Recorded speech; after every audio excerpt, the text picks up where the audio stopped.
Yo. Yo! Yo. My Warhammer's updating, so I'll be on soon. That's why I'm late.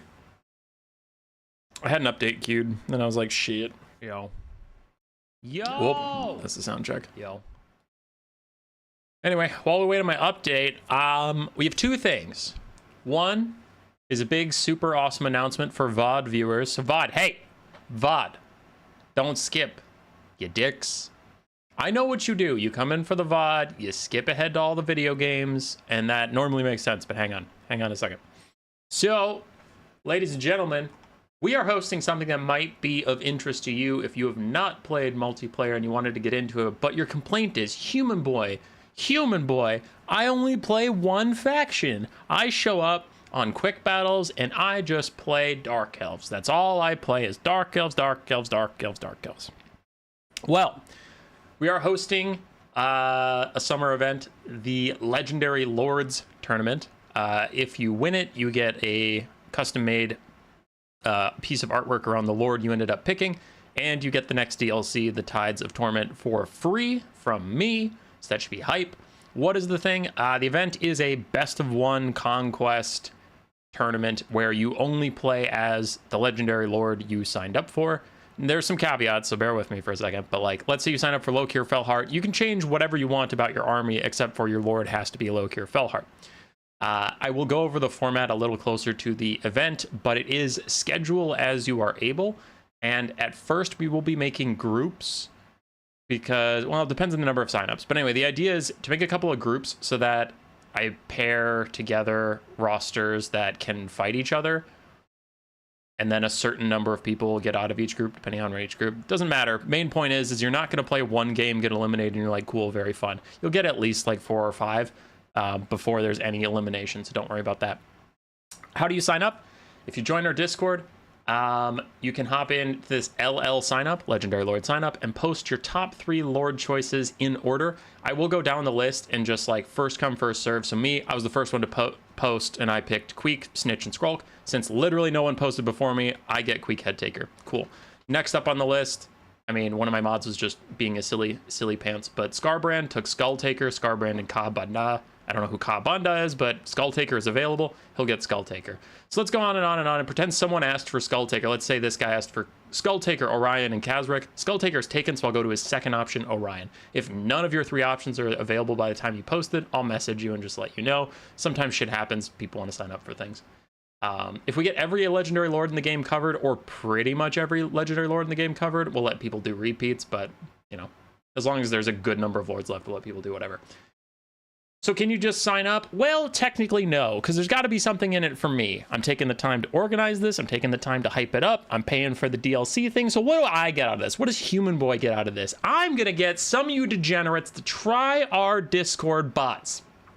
So if you hop in, the only prerequisite to signing up is being ranked on our current standings or current domination standings. We have a best-of-one domination bot that has these standings. We need some more fine people to play some domination with us. Then we have the land battle and conquest bot. This is a best-of-3 bot for land battles or conquest. You can sign up for either one. You can find the games at any time and find matches just by queuing exclamation part LB, exclamation part con, or exclamation mark dom. And then there's a way to program the game that's not that complicated, but more than I want to be talking about right now. You can ask any of our admins about it or check the pinned messages. Now, if you're like, man, I want to sign up for that tournament, I don't really want to do best-of-3 bots, and I'm not into domination, we do have a best-of-1 practice pit where it is just best-of-1 casual games that aren't ranked. That won't get you ranked on the current standings, but between you and me, if this really upsets you, like you really want to play in the tournament, if you show me you put an honest effort towards using our best-of-1 practice bot, I'll let you in. It's not a huge deal. I just want people from the quick battle ladder to give our server a try, and if they like it, great. If they don't like it, no harm, no foul. Hop in the tournament, you gave it a shot. But I do want people to give it a shot, because a lot of people, once they try this bot and they're like, wow, Warhammer multiplayer is really fun if I can talk to the other person in Discord, and like, you know, if they're gonna corner camp me or run away like an asshole, I can just never play that person again. Like, a lot of people really like it, so we're trying to get some people to transfer from YouTube and quick battles to Discord. there's my little announcement. We will be announcing it a couple times because it starts June 28th. Flexible scheduling over weeks. Like you have this week to play up to this many games, this kind of thing. Like it's not like show up on this day or you will be kicked. But it starts June 28th. So if you want to get signed up, you have 2 weeks from today to get in the server, play some games on the bot, and either get ranked and sign up, or if you really don't want to do best of 3, message me and you and I can work something out. It's fine. Somebody just signed up. Arball the Undefeated, Tarmakhan the Maggot Lord, and Torox the Brass Bull for Spotify. Neat.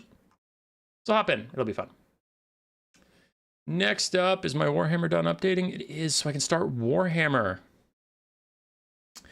Dude, I got sick recently. Not like sick, but just a little under the weather. Like, you know, just, I shouldn't even say sick, because I don't know if it was like a virus or a bacteria or anything. It was just like, I feel crummy and I have a headache. So I didn't want to learn the Long Dark. That's my current game I need to play. It's my single player game. So I hopped on some League of Legends for the first time in like 8 months, because I've been watching Pro League of Legends, and I was like, that looks fun, that looks cool. Bruh, I'm not gonna get too far into the League of Legends rant, but what the fuck, Riot? What the fuck? All right, League is out to get me, man, because I haven't placed, so in my rankings, I'm like unranked or whatever. So I queue up for ranked game. I haven't played this for 6 or 8 months, and my entire lobby is full of people ranked Platinum 1 and 2. So people who are almost Diamond. Fine, I win that game. Okay, cool. Next game, Platinum 1 or 2. I lose that game. All right, cool. Game 3 and Game 4, Platinum 1 or 2s. I win both. So I've won 3, I've lost 1 against all Platinum 1 and 2s. And then I look at my predicted ranking after my next game, if I even finish my placements, I don't know. I was just playing because I was sick. But like, my next game, my placements are like, hey, you're sitting at gold 3. And I'm like, motherfucker, if I'm at gold 3, why are you putting me with plat 1 and 2s? Like, either I have to rock plat 1 and 2s all day, every day, give me plat 1 or 2, or let me roll with some gold bros if I'm gonna get gold. I'm having to sweat my ass off, really focus on macro, being like, dragons up in 30 seconds, do we have wards in the right place? Some of these players are better than me in lane, and I'm better than them in the late game. Some of these players are better than them in lane, they're better than me in the late game. Like, the skill pairing is very intense, and then in the end be like, yeah, but you're gold. It's like, let me beat up on some shitty golds. Let me beat up on some golds. I'll show you who's gold, you motherfucker. Anyway, I'm not mad. That's very fair. That's a very fair ranking system to rank someone an entire division and a half lower than what you're making them play at. That feels very cool. I feel very, very normal about this.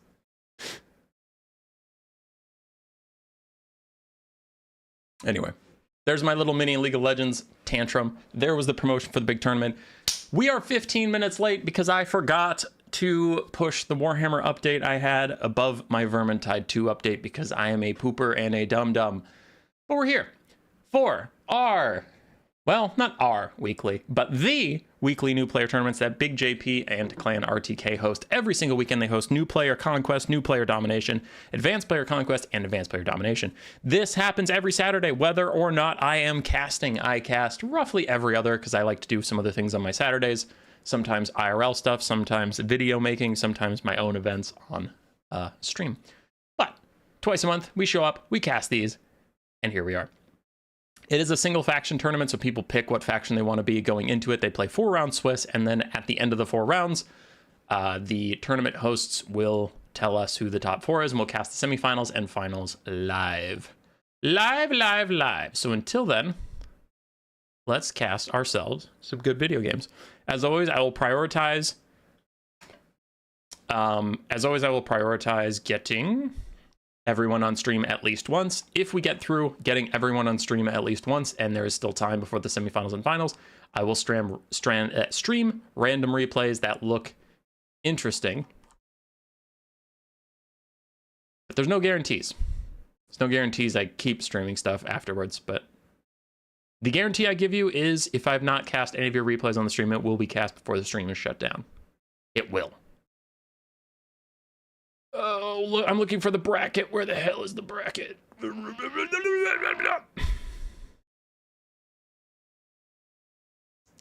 Where are you, bracket? There you are.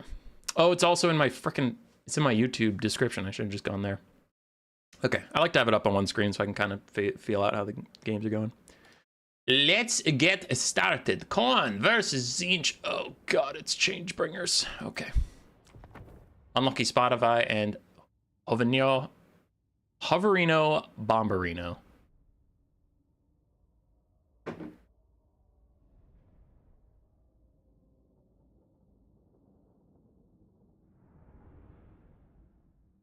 There's an entire rank between Plat Diamond. Oh yeah, they added Emerald. Whatever.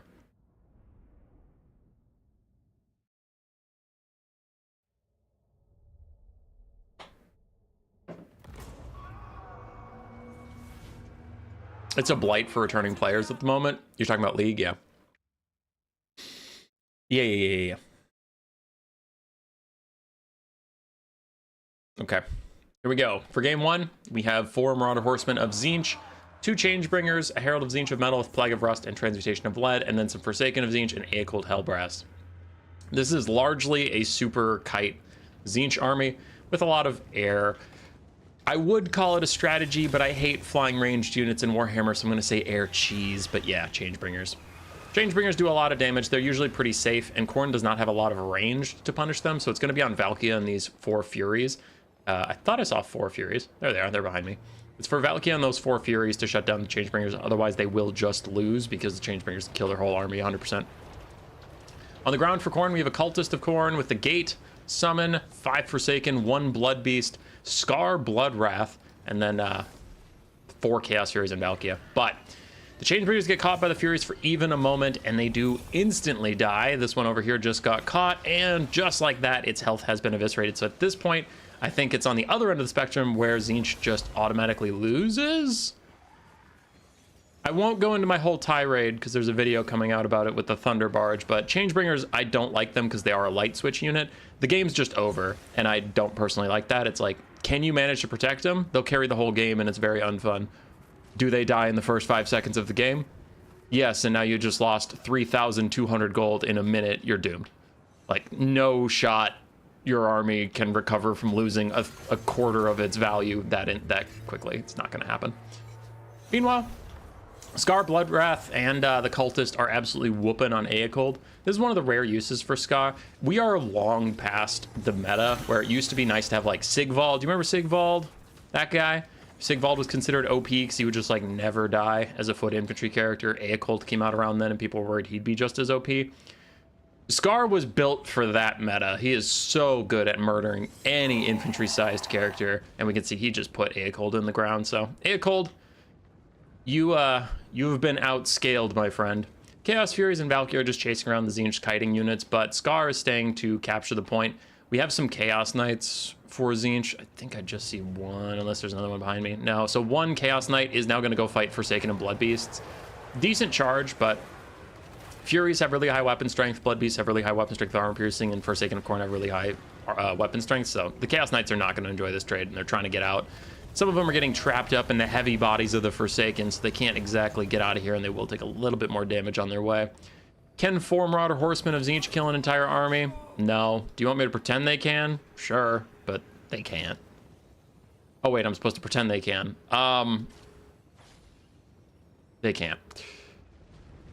Chaos Knights are still trying to cycle charge around a bit, and it is Conquest, so Khorne is just holding the point, and they're like, listen, if you want to run around the map all day, that's fine, but in 13 minutes, I win the game no matter what. Chaos Fury is still trying to get any damage they can on the Marauder Horsemen of Tzeentch. They're getting a little bit, but they are going to Demonic Instability soon. But you got to get the value, the ammo out, so I suppose it's fine. Once they run out of ammo, they're just shitty light cav. Valkia continues to try and poke the Herald of Tzeentch of Metal, and I am going to use this handy dandy fast forward button. Dun, dun, da, da, da, da, da, dun, dun, dun, dun, lots of damage, and Valkyria's getting kited as Tzeentch runs away, and Khorne has the point, and it's almost army losses as the skirmishers charge in and charge out, and then they're gonna run away, and army losses. Sorry, there just wasn't very much going on, so I was like, wait, I don't have to watch this at time 1 speed. There's nothing happening. So Scar got a ton of value murdering Aecold, and then the rest of this build did okay, but they spent most of their time just chasing around skirmish cav. On the outside for Hoverino Bomberino, I mean, the skirmishers got good value. The Changebringers got murdered pretty instantaneously, and that was GG.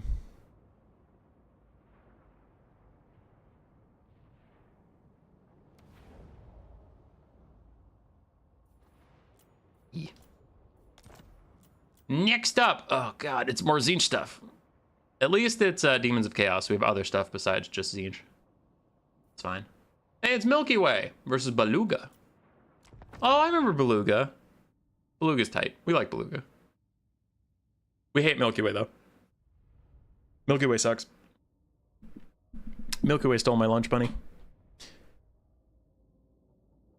No, Milky Way's nice. Milky Way recently played on one of our for fun night streams. The Empire Endures, the one with like the larger than usual armies and a lot of campaign exclusive units. They had to face Blood Penguin, which was pretty rough because they are a newer player, hence they're in the new player tournaments, and Blood Penguin is very veteran and he was on one of his mains. So if you watch that and you have a negative opinion of Milky Way, I feel like this will turn you right around. You'll become a Milky Way fan in no time. For the Skaven, the objectively coolest faction in the entire game, best faction, no complaints. 3 Skaven Slave Slingers, 4 Rat Ogres, Warplock, Jezzail, ROR, the Natty Boobos, Sharpshooters with their Snipe, Ikit Claw with Howling Warp Gale, Flensing Ruin, and Warp Lightning on his Doom Wheel. 2 Poison Globes, a front line of Storm Vermin and Clan Rants mixed throughout. On the other side, for Poo Poo Stinky, not Skaven, we have 4 Seekers of Slaanesh, 4 Bloodletters of Khorne, 4 Pink Horrors, 2 Blue Horrors, and a Herald of Tzeentch of Metal with Final Transmutation and both of his Winds of Magic recharging abilities. That's a cool Demons of Chaos army. It's not Skaven, so it's poo-poo trash, but it is pretty cool. It was pretty cool. Not as cool as Skaven. First volleys are coming out. The Jezzail's doing really good damage to the Bloodletters, and Ikklaw's Brass Orb just being a nuisance for the Blue Horrors, but the Skaven overall do have to move up. Just Natty Boobos cannot outshoot all of these pink and blue horrors, so you got to get your Storm Vermin and your Clan Rats into melee as quickly as possible. The opponent is a hybrid unit, so make them skip one phase as quickly as possible, right? They're paying for the ranged and the melee, but if you just throw your guys into melee against them, all of a sudden they're not getting to use half their kit, and then they'll lose to you in melee cost effectively. It's just how hybrid units work. So nice job realizing he had to charge up. Milky Way taking the fight to the enemy pretty quickly. The Jezzails weakened this Bloodletter so that the Council Guard might be able to finish it off, but Bloodletters were born to murder Storm Vermin Halberds. Low melee defense, armor-piercing damage that's going to be wasted on demons. I mean, Bloodletters are living their best life. There's nothing the Skaven can do about it. You have to stop them, but the Bloodletters are pretty happy to take that fight while they can. An already wounded Bloodletter took 2/3 HP off the Council Guard. That is quite nice. What is not quite nice is the Herald of Tzeentch getting hit with an Undercast Flensing Ruin. Something else happened to him, though, because an Undercast of Flensing Ruin does not do that much damage to you. Jesus. Other Bloodletters got to the Poison Globes. Demonic Instability is going to take them out as Ikit gets a nice rear charge in. That should shatter their leadership, and then they get going. And the Rat Ogres are being held back. I'm not super sure why. Oh, it looks like they're trying to peel Seekers. That's fine. Seekers generally don't like fighting Rat Ogres or any monstrous infantry because their armor piercing is wasted and they take a lot of damage in return. Rat Ogres are nice and cheap. Seekers are like 1,000 gold. Rat Ogres are 700. Will the Seekers beat the Rat Ogres in 1v1? Sure. Will it be cost effective? Sure. It's not cost effective in front of Skaven Slave Slingers, which is the point. The Rat Ogres are sitting back here as a second line of defense for the ranged units. So the Seekers don't want to fight them in front of those ranged units, but they're standing in front of the ranged units, so you have to fight them or you don't get to compromise the range units. So I like that Rat Ogre positioning. It's pretty good. At first, I thought he just forgot them, and maybe he did, and he accidentally made a good play. I don't know, but it is a good play. So Rat Ogre's moving forward now to peel for these globes. Jezzails and Slingers still firing away. As you can see, these Seekers keep bopping in and out, and they get some decent damage on the Rat Ogres, but they are taking damage in return. Like this one stuck just sitting in front of a Slinger while the Rat Ogre is waiting for it to come back. Ikit has harassed the Herald of Tzeentch, almost got him to Demonic Instability Crumble, but not quite yet. And not everything is going great for the Skaven. I have been singing their praises, but the balance power is also in their favor. That happens with ranged factions a lot. If the Seekers can get back here like this, you can kill a very expensive Natty Boo of Sharpshooters quite quickly. As we can see, they're going to rout soon, and that balance power should shift visibly in the favor of the Demons of Chaos. Ikit Claw getting surrounded by Seekers could pretty instantaneously die, and that could also cause this balance power to rout. So the Skaven are ahead, but it's not impossible to win, as both sides suicide pact, mutually assured destruction, overcasted Final Transmutation plus Flensing Ruin on the other Lord. Both Lords are so low that I think both of these spells are gonna kill each other, or at least route them off the map, whatever. As the Tzeentch caster is getting very low in his demonic leadership, but Ikit Claw gets very low on his Skaven leadership, and the Doom Bolt, the tier 2 army ability of Tzeentch, which is Demons of Chaos, so you can't guarantee you'd get that one, finishes off Ikit, and in a disaster for the Skaven, the Herald of Tzeentch is fine. 500 HP, 22 leadership is fine. Now, Without their Lord, Skaven are one of the worst rosters in the entire game. With their Lord, they're very strong, and I'm not pretending that Skaven are weak. They don't need buffs, but as soon as their Lord dies, everything falls apart. Full health Skaven Slave Slingers are retreating. A nearly half health Rat Ogre is thinking about getting out of here, and it is an unmitigated disaster for the Skaven after it get left. Bounce Power is still in their favor, because Bounce Power isn't best at predicting leadership effects. We'll see if Tzeentch can properly abuse the Skaven leadership, or if they even have enough, like, gusto left. But look at all these health bars back here, and the leadership bars are actually more important. It's like so close to this being a mass rout, but they are all just holding hands and slowly walking back into the fight. They're like, we can do it, we're okay, we got this. Count scar down to 1 model. That is unbreakable. Everything else in this Skaven roster is very breakable as pink horrors get ambushed by Rat Ogres returning to the fight. But the Clan Rat Spears, full HP, by the way, full HP, and their leadership got down to 5 for a second. They were like, I don't know, dude, I don't know if we should be in this. I mean, yeah, sure, we're literally full HP, but like, what if something spooky happens? This is a bit of a disaster. Seekers somehow end up in a fight with Clan Rat Spears, and that is probably going to seal their fate. Looks like the Demons of Chaos just throwing the towel at that point. That ended up being a close game. I don't know if Beluga had to surrender that early, but it was looking pretty bad since he had nothing capable of chasing down all those Skaven that were routing. They did come back. The Natty Boopa sharpshooters were back and shooting at probably his Herald of Tzeentch. So if his Herald died, then the game was over. I don't know. If he had like one more unit that could chase stuff, like I'm not saying he made a mistake in his build. I'm just saying if there was a magical Chaos Fury just sitting in the corner at full HP, and then he activated it as soon as the Skaven started routing, he probably could have won. But one almost dead Seeker, a pink horror that was in melee and taking damage, a full health pink horror, and a nearly dead Herald of Tzeentch. Yeah, it was going to be kind of hard to close that game out, I guess. And he probably used a lot of his Winds of Magic on Ikit. So I get the surrender, but he did drag it back from like a pretty bad situation to quite a close ending.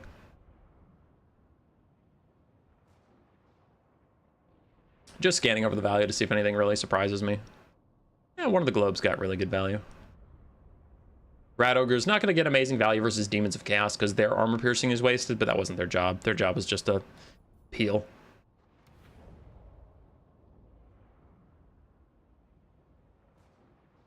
What's the worst unit in the game? Kind of curious.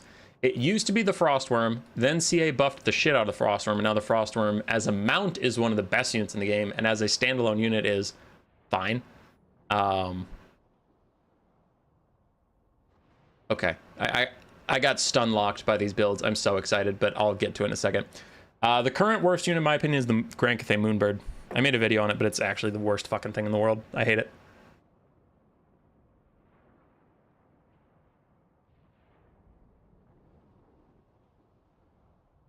You wonder if Demons of Chaos will get Vermin Lords? Oh, that'd be kind of funny if Skaven and Demons got Vermin Lords.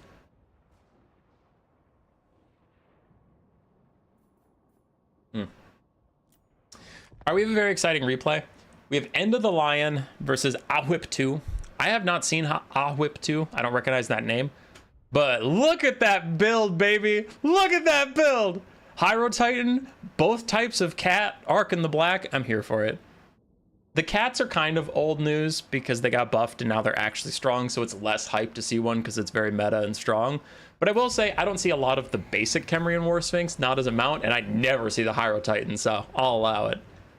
This build gets the Human Boy seal of approval. Yeah, let's go Enda. You're cheering for the wrong person. I'm rooting against End of the Lion because of a Hyro Titan. No, Enda's a nice guy. Enda's a nice guy. We'll be nice to Enda, but he doesn't have a Hyro Titan. All right, for End of the Lion and his vampire counts, we have zombies, including the Tithe. We have some Graveguard, 2 corpse carts with unholy lodestones, crypt horrors, and then 4 Vargeist, Manfred von Karstein in the sky. Pretty solid build overall. It is a new player tournament. Sometimes if I have a strong opinion, I'll offer build advice. Sometimes I just let it go. In this one, I will say, corpse guard, unholy lodestone's never bad. It's never bad. It's a very good unit.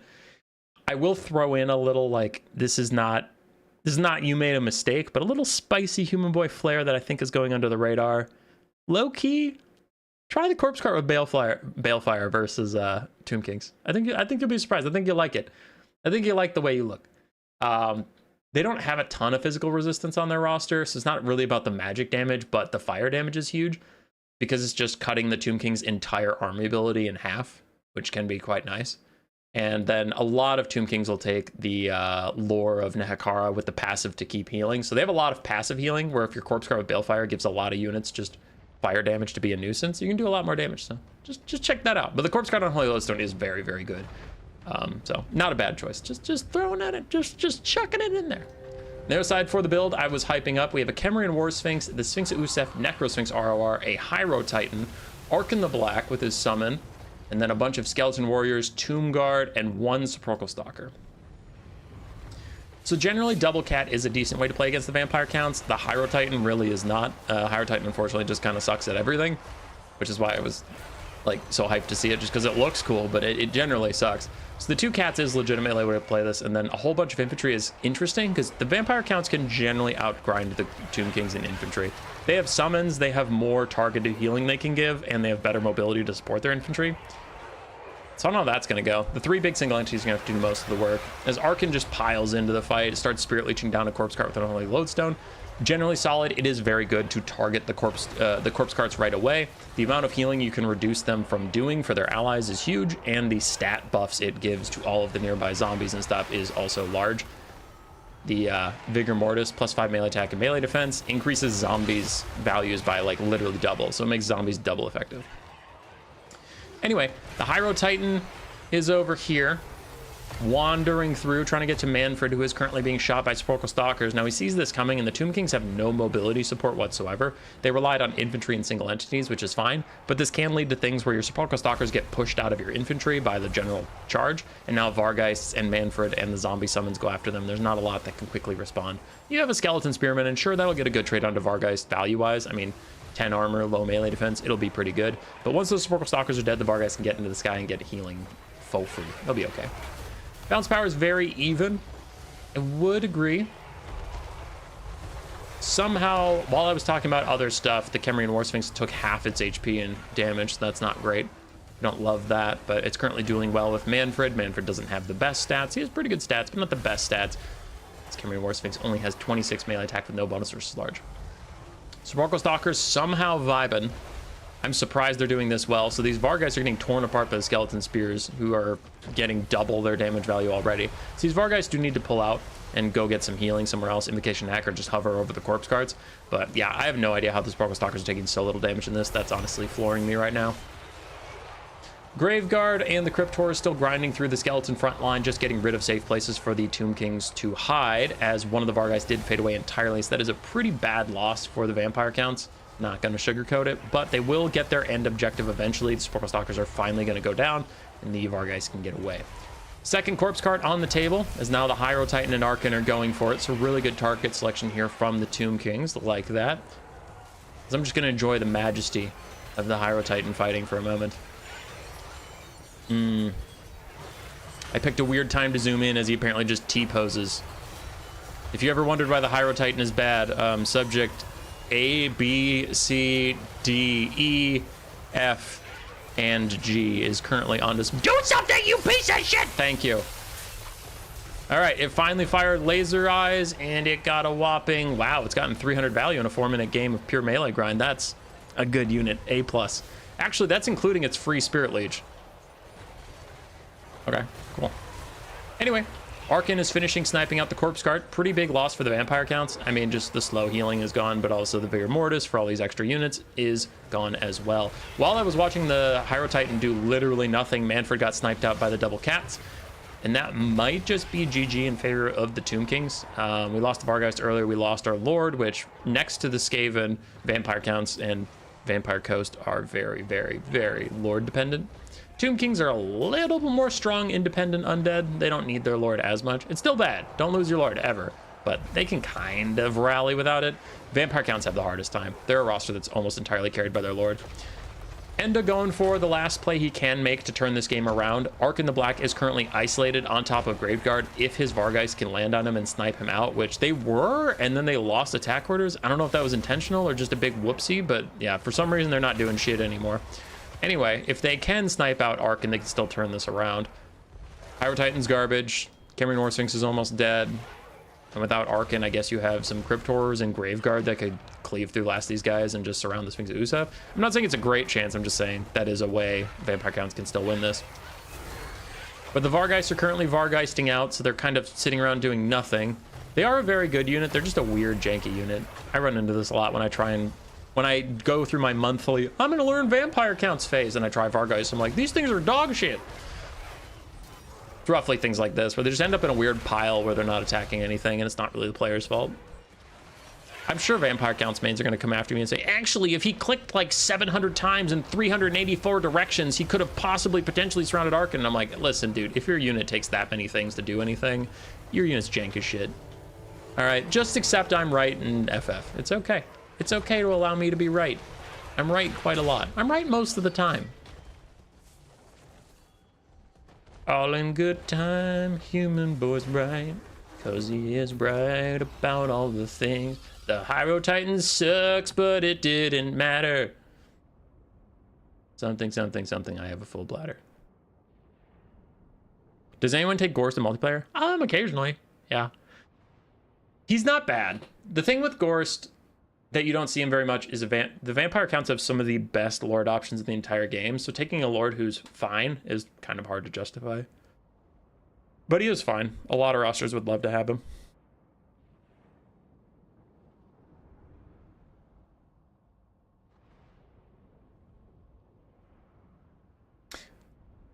Why does Enda hate this timeline? Wait, Enda, what'd you do?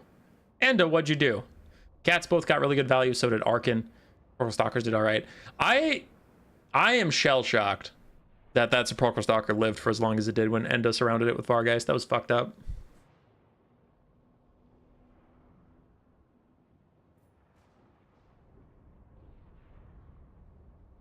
What is the worst infantry or cavalry, though? I think the cavalry might be peasant horsemen. Mounted yeomen are probably still worse than peasant horsemen, but that's a good shout out. I think the problem is trying to compare worst cav period, because there's heavy cav and light cav. I promise I won't get distracted for long.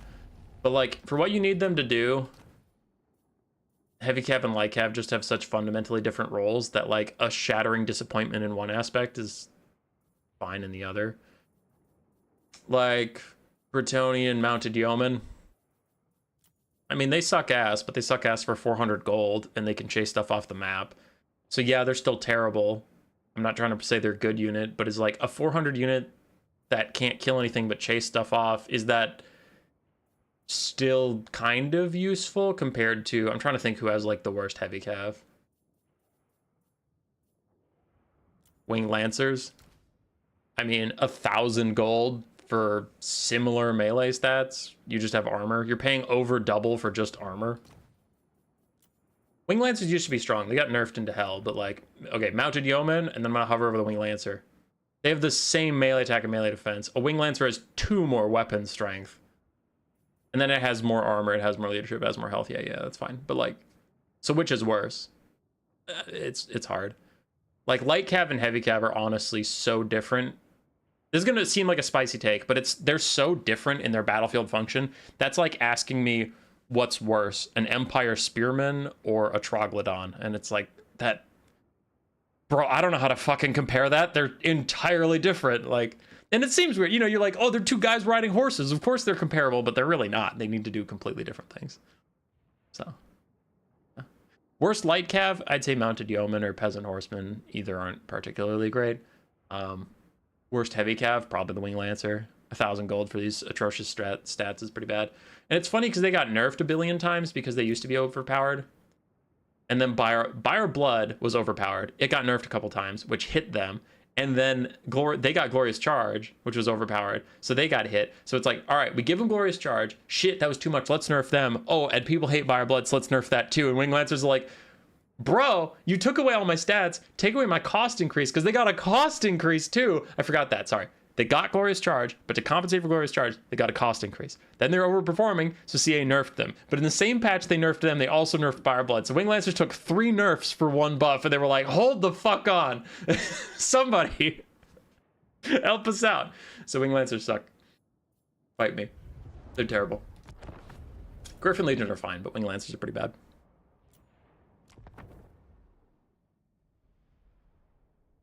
Give us some tips on how to get good with the vampires. Nardu, I think we have a game from Dvig and Sen Fishy. Nardu, I already posted my 3 tips for Vampire Coast video, I think. Because I did every faction, and I think there's only Kislev left.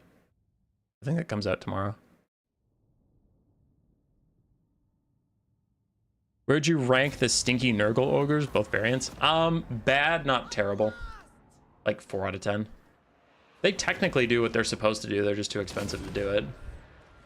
All right, we have a bit of an artillery duel to start off. We have 2 magma cannons firing on one side, and on the other side we have triple mortar. Yeah, triple mortar. And a cannon. Oof, that's a lot of artillery. For the coast, as we said, triple mortar, all gold chevron, and a carronade double gold chevron. Whoa, that's a lot of money. Then we have some handgunners, including the back spot, a bunch of zombies, some with polearms, some have swords. And we do have some rotting Promethean gunnery mobs, just a couple for some mass, and a wizard lord of dash with Wind of Death and Invocation Heck. Aside for the Chaos Dwarves, 2 magma cannons, as we mentioned. Then we have Astrogoth, Iron Hand, and Flamestorm. My personal favorite of the Chaos Dwarf Lords. I do think that spell combination actually makes them really good. Then we have Orc Laborers, Kadai Fireborn, Hobgoblin Archers, and Bull Centaur Renders. So, the Chaos Dwarves need to quickly realize that they are losing the ranged fight, and they need to advance. 3 mortars are going to do a lot of damage to the infantry they do have, and these carronades, as you can see, are already deleting one of the magma cannons. And even an Invocation and Heck from the Vampire Counts to try and get them through the fight a little bit further. So, you're going to have to leverage these Kadai Fireborn and the Bull Centaur Renders while you can, because the archers can't move up with the mortars shooting at them if the game gets delayed. So anyway, like I said, I would just move up with everybody all at once. Carronade finally lost a model, and they are crumbling, so they're going to lose more models soon. The magma cannon's going to get another shot in here soon. With their gold chevron stats, they should be able to hit this other magma cannon. With only 20 speed, it's not like you can freaking dodge. One shot misses. It rolls slowly. One shot hits, yeah, and whenever it hits, it's a big old chunk of damage.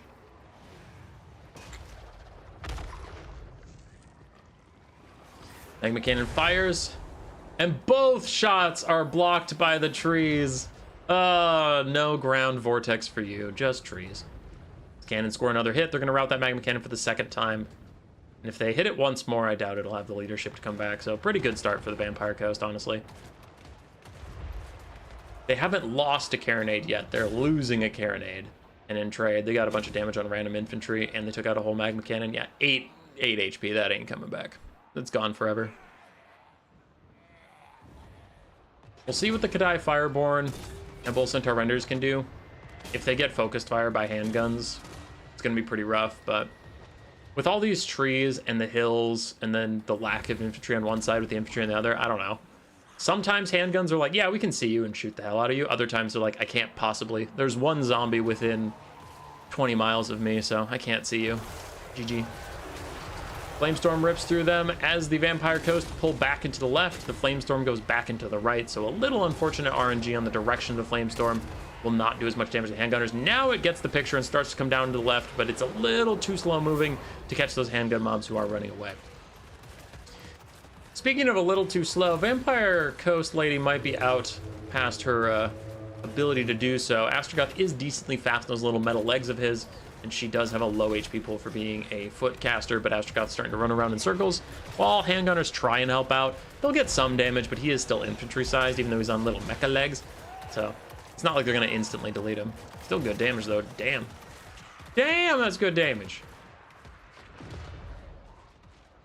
All right. All right, Vampire Coast, I see you.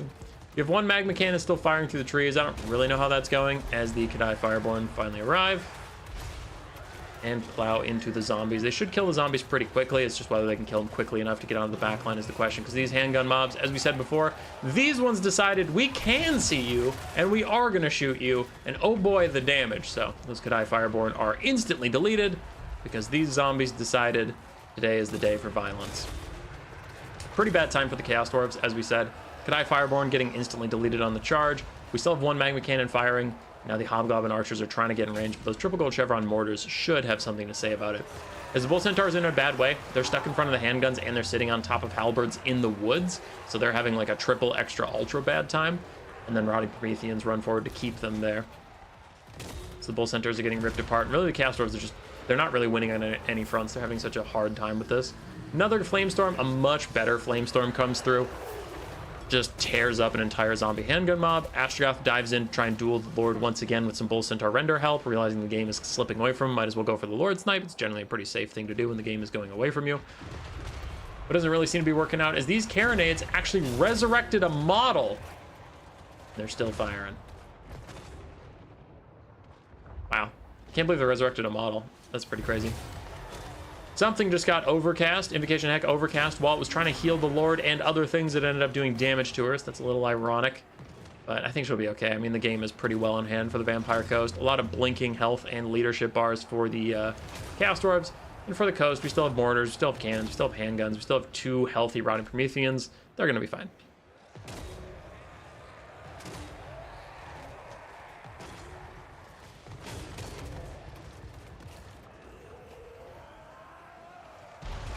You love the Bile Trolls? Yeah, Bile Trolls are sick.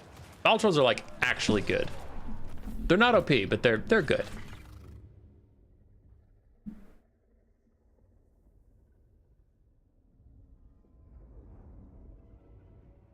Who's the least used Legendary Lord in multiplayer? Off the top of my head, maybe Rakarth. Because Tzeentch had that brief stint where people were actually taking him against, like, Demons of Chaos, but honestly, like, Rakarth sucks. Some people take him as a meme, but when you take someone as a meme, that's kind of telling, isn't it? Strangely, Boris Ursus is crazy low played, but that's just because he doesn't really have a home. But yeah, he's not played very much at all. Greenskins have some minimally utilized lords. Like, I honestly haven't seen much of Grom. Haven't seen much of Gorbad recently.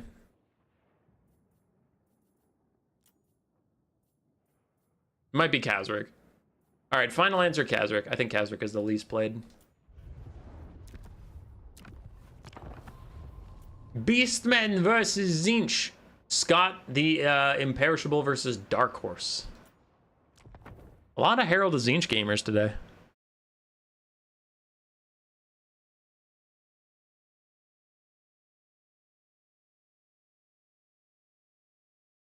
What would Daniel even bring? Daniel's terrible. I don't know if... Is Daniel campaign exclusive? I don't think you even can take him in vanilla multiplayer.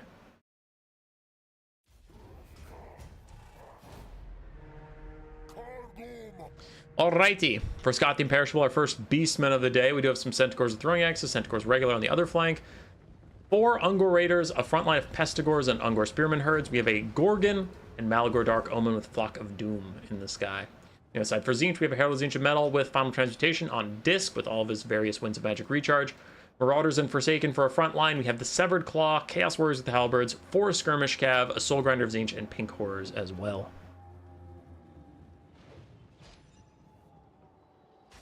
Who is Daniel? Daniel is the Demons of Chaos generic Lord guy. The, like, customizable one from campaign, but in multiplayer he just is a basic Greater Demon.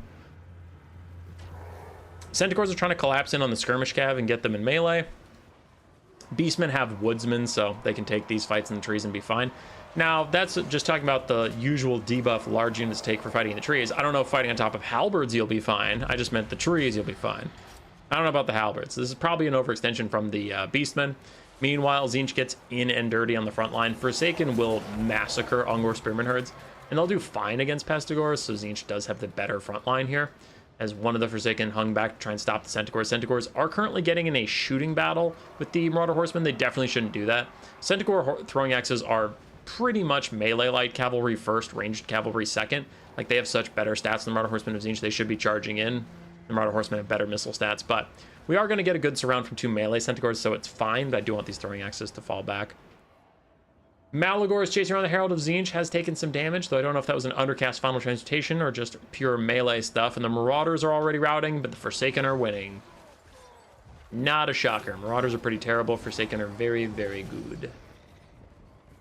Still have a bunch of Beastmen units not moving forward just yet, and Archers not turning to fire at stuff, so I do want to see some more cohesion out of the Beastmen. Do get a lot more things moving at the same time, but really good force engagement, routes off 2 of the Skirmish Cav, and Centaurs could chase them down, though it looks like the Centaurs are reforming, so those Skirmish Cav will be allowed to come back and I disapprove. What I approve of, though, is these Centaurs with throwing axes now throwing at armored infantry and soul grinders. That's a pretty good use of their ammunition, so I like that. No complaints about that, as one of the Centaurs looks to be getting tasked to chase some stuff down, but he's going to let that one come back while chasing the other one instead. As long as he's chasing something, I'm happy. Estegors and the Gorgon busy fighting Forsaken of Tzeentch. Yeah, I guess. I was going to say the Gorgon should probably be hunting down the Soul Grinder, but all the halberds are over there, so I guess it's fine. He's just biding his time. All right. Centaur's going to finish off that Marauder Horseman. Should go chase the other one down soon. Meanwhile, this Centaur is opting into another fight with these Marauder Horsemen, but there's this Forsaken that's kind of eating up any Centaurs that get involved back here. We'll see how that goes. Looks like for now they're busy chasing off the other ones. They're not going to turn around and fight just yet. Last healthy Marauder Horseman throws at Malagor, plus a Final Transmutation damages him, and he does not have a high HP pool. Malagor is insanely tanky and fast, very hard to kill, except for with spells. Spirit Leech, Cleansing Rune, Final Transmutation, all these things can take him down super quickly. Gorgon's doing great. The infantry have been peeled off, and yeah, it looks like the Beastmen archers are going to be just fine. So we still have 4 very healthy, high ammunition archers left for the Beastmen in the late game, which is huge. Balance power is actually even. I really feel like the Beastmen have been doing great, and yet that balance power isn't moving in their favor. I guess a lot of money is over here. Castleworthy Halberds aren't cheap, the Severed Claw isn't cheap, the Soul Grinder's not cheap, and the Herald of Tzeentch isn't cheap, and they're all full HP. But I'm looking at, like, the Winds of Magic, this guy already used. The ammo, the Soul Grinder's already used, and I'm kind of factoring those in. As Malagor takes another fight with the Herald of Tzeentch, I don't know if you want this, Blood. That guy has full barriers, and he's going to Final Trans you again soon. Okay. Well, for now, Malagor is chasing that guy down and getting shot. And the Gorgon and the Pestigors are moving up. Still have a lot of random Centaurs around, so they're good to chase anything down that route. Soul Grinder is doing what? He is sniping the Gorgon. Getting good early damage down, lowering that leadership. Usually you'd want to be sniping like Malagor, but honestly, he's so small and so fast. I don't know if even a Soul Grinder of Tzeentch can hit him consistently. It can hit him, I just don't know about consistently. Like maybe out of those 3 little arrows he shoots, like 1 hits him and then Malagor flaps around, the other 2 miss. I don't know. So yeah, the Gorgon's a nice easy target, get it done. Chromatic Tome and Arcane Surge giving him a lot of Winds of Magic power regeneration, but also reserves so you get more Final Transmutations out. Malagor's going to back off, but he is 1 overcasted Final Transmutation from death. The Gorgon is in, and while I praised the Beastman's temperance with him earlier, I gotta say this is the exact situation they were supposed to be avoiding. Now he's surrounded by halberds while fighting the Soul Grinder. And the archers aren't in range. Why? Beastmen do need to push up. I know they're defending the point, but they're kind of trying to do both things. They're sending their Centaurs and Gorgon and all this stuff into melee and the enemy backline, but then they're leaving their front line out of the engagement entirely. And it's like, all right, if you're gonna chill out and force them to come to you, then keep your mobile units in reserve. Don't throw them in. Or if you're going to charge them with your mobile units, then the front line needs to come too. So it feels like, I know it's one player, but if you told me this was a historical battle, I would be like, all right, the flank commander and the main commander are not communicating. Because they just have entirely different ideas for what's supposed to be happening on this battle. Archer's still shooting at Forsaken. Whatever gets in their range does take a lot of damage. Malagor gets hit with another Final Transmutation. That should rout him. It's not an overcast, so I don't know if it'll kill him, but it will rout him. Just had to defend myself because earlier I said the next one would kill him, but I assumed it was going to be an overcast. Centaur is still trying to charge down some of these halberds. A tier 3 army ability of Tzeentch is thrown out, but the Beastmen just deftly dodge it and fall back to the trees. And I mean, Tzeentch does still have the problem of not having the conquest point and not really having a lot that can capture it. You do have these 2 halberd units, sure, but if you come over here where the Beastmen want you to be, they do have a bunch of archers that are about to light you up. Malagor has died. And I feel like all day we've been talking about how important lords are because we watch the Skaven and the vampire counts. The Beastmen are another faction that do really need their lords. They need it less than the other 2, but they still need it. So Centaur's leadership all of a sudden not holding up so great. They are going to start retreating with all those precious throwing axe ammunition going with them, or even losing some to shattering. And the Gorgon is trying to get back into the fight. Soul Gunner only has 2 shots left, and then he's just going to be a terror-causing melee monster. But the halberds have abandoned him. The Gorgon could actually beat him. I know it looks weird because he only has 3,000 HP, and that one is full HP. But his health pool is a lot larger in the first place, and he gets regeneration while he's in melee combat, and his stats are just so much better. So unironically, the Gorgon can win this versus the Soul Grinder, but halberds are coming back to help him. And this is a big moment for the Beastmen. They've got to hurry up and like either pincushion the Severed Claw or ignore them and shoot the halberds with their backs turned with the archers. The archers have got to get more aggressive. They have way too much ammunition left for 7 minutes in this game, and they're most of the damage potential the Beastmen have remaining. They've been doing some stuff, but it's just not quite enough. Trying to shoot the Herald of Tzeentch. The Gorgon's gonna plow through. Final Transmutation hits him. He gets past the halberds, jumps onto the Soul Grinders, getting some decent damage out as Locus of Conjuration gives power recharge to Chaos Warriors with halberds. I don't fully know how that works, as Centaur's throwing axes immediately tear out away from the Soul Grinder. Another Centaur just routes and shatters flat out while the Gorgon gets a good charge attack in. But oh, this is a rare mistake from the Tzeentch player, and maybe the Beastmen can... Oh no, the Beastmen, no! I was gonna say, the Herald of Tzeentch is on the ground, which makes him much easier to shoot with arrows, but just at that moment, the Ungor Raiders turn onto the Chaos Warriors with halberds, and we're suffering some lack of confidence decision-making from the forces of the Beastmen right now, where they just keep switching targets, and like, they're shooting at the Herald of Tzeentch when he's in the sky. They weren't shooting at the halberds when they were fighting the Gorgon. Now that the Gorgon is retreated, they're like, well, we should shoot the halberds, and they're ignoring the Herald of Tzeentch who they could actually kill now that he's out of the sky, so I'm getting frustrated. Beastmen still doing all right, though, because they have the point. Their archers, now that they're in range, are doing so much damage to these Chaos Warriors with halberds, so that is great. Sure, the Tzeentchians had to come to them, but when they did, the Ungor Raiders are proving their worth. Doing a lot of damage to the Soul Grinder, doing a lot of damage to the Chaos Warriors, all that stuff. The Herald of Tzeentch retreats away to get his barriers back, but the archers were going to chase him for a moment, then they realize that is folly, and they're going to turn and finish off the Soul Grinder. Pretty nice, and then they should turn the Chaos Warriors to the halberds, finish those off, and that'll be fine. And then the Severed Claw already being damaged and only has 16 model unit. Don't have the capture weight to take the point from you, so you should win on capture points. Not a big deal. Gorgon is back for the final time. Throwing axes are just trying to stop the barriers from generating on the sorcerer, the Herald of Tzeentch of Metal. But throwing axes versus something that small and fast up in the sky, they're really not going to do that much damage to it. So it is about just barrier regeneration prevention. Balance power is shifting heavily against Tzeentch, as still they're just attritioning out the Severed Claw and not enjoying their time fighting Centaurs and getting shot at by archers. No one is. Even non-armor piercing missiles just have a base amount of damage they'll get through any armored unit. So firing at heavily armored units is still generally worth it if you have no one else to shoot. Soul Grinder Demonic Disability crumbling might just cause army losses.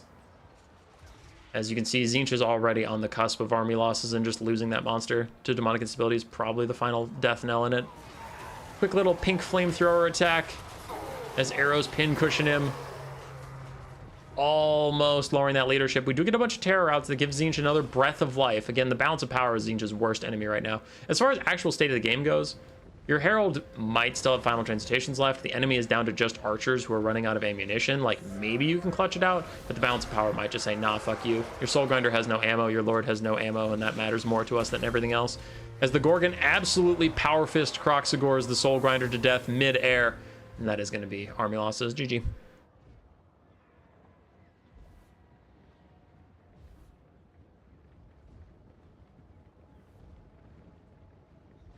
Is the Ice Court sled still bugged? Was trying something earlier and she literally couldn't hit foot speeds. They just got stuck in front of the horses and she kept pushing them.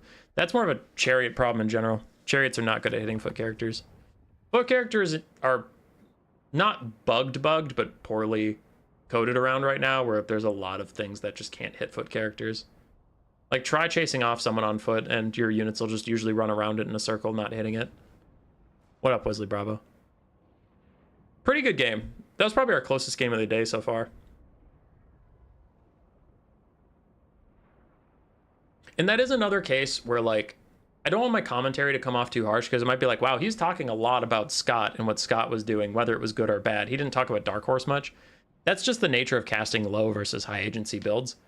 The skirmish cav for Dark Horse got nicely pinned in by the Centaurs. And then after that, if you look at the rest of the build, we have a flying Final Transcaster that pretty much can't be caught.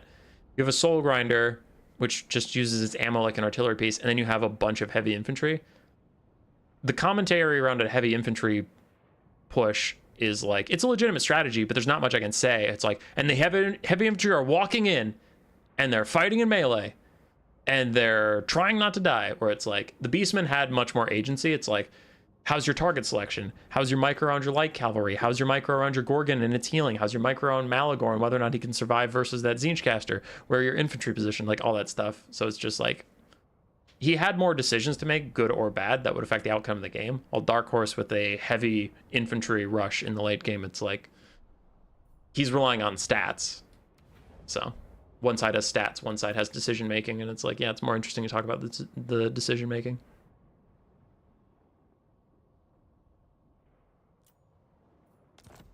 It was not a bad build from Tzeentch at all. That was a good build. Good build, very close game. Nurgle! I know Kukinko was in the chat hoping for some Nurgle today. Here we go. We even have Plague Ogres. This is Gormbjorn versus Leodero. Leodero, that name sounds familiar. I don't remember everybody who submits replays in these things. I remember some, but I don't remember everyone. So if Leodero's out there and he's like, you son of a bitch, that's my bad. I'm sorry. He seems familiar, I just can't place it. I'm saving a bunch of replays on the other side.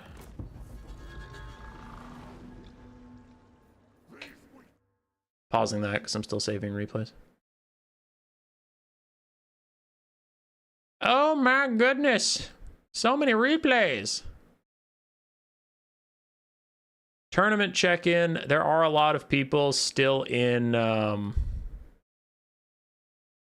round 4 out of the 4 Swiss rounds. We aren't quite on the semifinal and final yet, but we are on the last Swiss round. Holy shit. Everybody today is sending in their replays. There are some times where there's people who play and just don't submit their replays. They're just here to vibe. But today, apparently everybody wants to be famous. It's fucked up. What are we doing? Oh yeah, Nurgle. Leodero! Leo's in chat. Hi, Leo. Alright, Forsaken of Nurgle, Marauders of Nurgle, Plague Ogres, the Grey Weapons, the Rotting Riders, Chaos Lord of Nurgle, and a Chaos Sorcerer of Nurgle, with Curse of the Leper and Stream of Corruption. Angels of Decay, Plague Drone, ROR is very strong, and then some Chaos Furies of Nurgle for a bit of harassment. The other side, for the Tomb Kings, Skeleton Horse Archers, 3 of them in the start, and then a bunch of Skeleton Warriors, Tomb Guards, Skeleton Spearmen, standard stuff, 2 Shop to Great Bows, one which is the Chosen of the Gods, then we have Double Cats. Cetra on his mount, with Usirion's Incantation of Vengeance, and then we have a Sphinx Usef.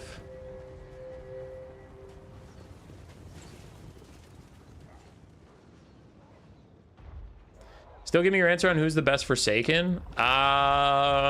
Forsaken of Khorne are probably the best after their buffs. I don't know. All Forsaken are actually pretty good, so it's hard to pick the best one because they're all really good. I'm on the spot, so I'll say Khorne, but they're all very, very good. All right, Rotting Riders got in there briefly, but they get all their buffs popped, Curse of the Leper and stuff. They are on fire, meaning their healing's gonna be reduced, and they're in front of 2 Shopty Great Bows, one which is the Chosen of God. So honestly, the Rotting Riders might flat out die in this engagement. Do not underestimate the amount of damage the Chosen Gods can put out, as they're obstructed by what? By what are you obstructed, you ass? Fire! Okay, so even without the Chosen of the Gods, the Rotting Riders are taking a ton of damage, but the Chosen of the Gods completely abandoning Cetra is the only way the Rotting Riders are going to survive this engagement, as now Chaos Furies are distracting them. Sure, now Chaos Furies are distracting them, but that first, like, 7.5 minutes, maybe 2.5 hours that they could have been firing in Warrant, I do not think you can say the Chaos Furies of Nurgle did that, so... But sir, Cetra's in the way. Cetra's in the way of like 1 Rotting Rider model. There's 20. Just pick one. No, sir, we can't possibly. Cetra might possibly get nicked by one of our cluster arrows, sir. Let us just stand here instead. Fools. Fools! Early lead for the Tomb Kings, though, as the Rotting Rider's very expensive unit. Took a ton of damage. They do have regeneration. They can come back and be strong in the late game, but still, it's quite a loss to have in the early game. Chosen of the Gods still trying to figure out how to shoot, how to use their frickin' ammunition as we're starting to get some of those cluster shots in. Now you can see the Plague Ogres are getting ripped apart. Forsaken, so far safe and sound behind their giant ogre buddies. Rotting Riders are back in, and the skirmish cav of Leodero do get caught by them, as those brave knights of Nurgle will get good damage out in the skirmish cav. Tear them apart. I mean, they still have 14 out of 32 models, so a lot of damage left in those boys. As the Plague Ogres and the Nurgle charge keeps on keeping on. Cetra's down to half HP, and there's not a lot here for the Tomb Kings to do about the Angels of Decay. Like, you have some skirmish cav, sure, you have some Chosen of the Gods and Ushapti Great Bows, but it's not like those guys don't have anything else to be doing right now. So if they fart around trying to kill your aerial skirmish, they will be ignoring the ground push. I'm not saying it's a good idea to ignore the Angels of Decay, but it's kind of 2 bad options rather than, oh, of course you should just be doing this. As the Rotting Riders are still churning through a skirmish cav and healing up, it's like, well, should you be shooting at them? That one's trying to. And he's obstructed again? Obstructed by what? Obstructed by what? No, answer me. Answer me right now. Look at this big old pile of Nurgle meat. And then there's one skeleton horseman there, and there's a bunch over here. Obstructed by what? You can't find a single possible angle to be firing at all this meat. Let me see if I can maybe find a spot. I mean, I don't know if you could possibly get an arrow in this large of a space, in that red line's worth of space. Could you possibly maybe shoot a Rotting Rider there? Nah, you couldn't do it because you're obstructed. Casual ranged unit, enjoy your crash out, because ranged units are not doing very well in Warhammer right now. I fell in love with Skaven for their weapons teams and their artilleries, and the amount of times my guys go, I can't possibly fire, and then I just lose the game, clearly has me still very tilted. Now all the skirmish cav are dead. There is nothing else that could possibly be blocking for the Rotting Riders, and just like that, they start losing models left and right because you're shooting! Angels of Decay lost half their health as Chosen of the Gods were firing at them, and I think Tzeentch may have Usurians them, I'm not sure. But Tzeentch might just die. He's currently surrounded by anti-large armor-piercing plague ogres, a couple heroes are nearby, and the Angels of Decay are setting up for another volley onto Tzeentch. But both the Chosen of the Gods and the Ushabti Great Bows are now starting to take pot shots at the Angels of Decay, as the Rotting Riders have routed for the second time. They're down to 4 models. So even if they come back, 4 models is critically low, so I don't think they're going to be a big force for the rest of this game.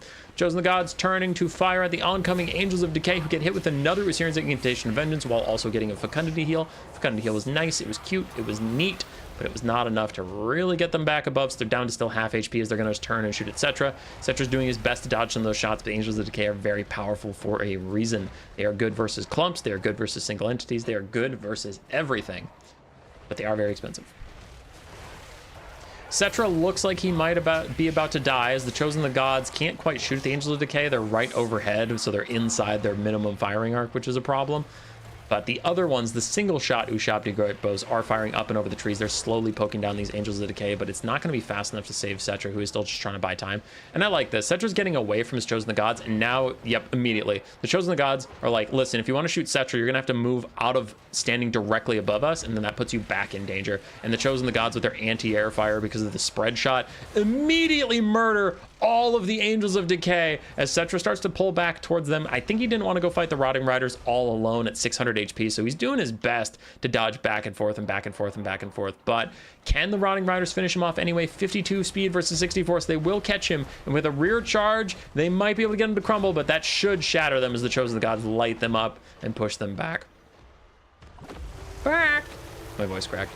We still have Forsaken and Marauders and Nurgle chugging away in the front line next to the Chaos Lord and the Chaos Sorcerer. Still a lot of Tomb Guard with halberds, and oof, a half-health Sphinx Usef that we haven't talked about much. Another Tomb Guard with halberd over there. I really don't see how Nurgle is going to be able to win this one, as Tzeentch has gotten to safety. He can now just hang out in the back, stay safe, and just be a general for the Tomb Kings. If he has spells, use them, but otherwise just, like, I've mentioned this before, but I really want to get it around people's heads, because I've seen too many people, when their lord gets low, they just throw them into their death. Like, I might as well get something out of them. Them being alive provides a constant global +10 leadership buff. Think about it that way. And then the next time your lord is on like 100 HP, just fucking keep him in the back corner. Just keep him in the back corner until, sure, if you're in the hyper late game and you have almost no units left and you need to cycle charge with your lord, you're going to lose. Sure. But there are times I see people be like, well, I got my guy, I got Wulfric the Wanderer back at 100 HP. I'm going to throw him at like a full health Ogre Kingdom's Lord to get 1 or 2 hits in with the Sword of Torgald. I'm like, 1 or 2 hits with the Sword of Torgald versus having constant +10 leadership map wide because your Lord's still alive. Please, God, just hide him. Just hide him in a back corner until the late game. And then if you need him, pull him forward. But don't just throw him to his death. It happens more than you'd think. It happens more than you'd think. For Gormbjorn, it was a good attempt. A lot of meat back and forth with the Angels of Decay and the Rotting Riders, but overall, Leodoro was able to hold on to Tzeentch, and then his infantry did pretty well. I mean, you can see the Tomb Guard got really good value. The Skirmish Cav got caught out, but the Ushabti Great Bows did their jobs. GG. Okay, I'm getting pinged. Why?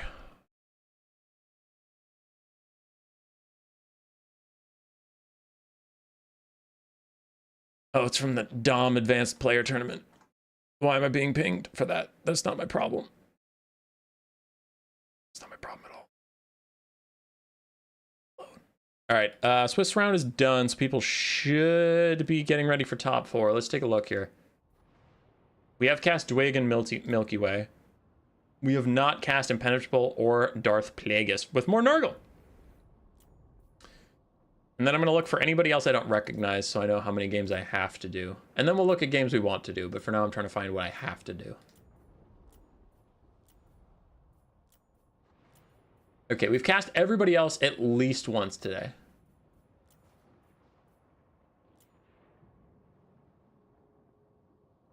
So let's, before semifinals and finals start, let's cast our last game so everybody gets on stream at least once.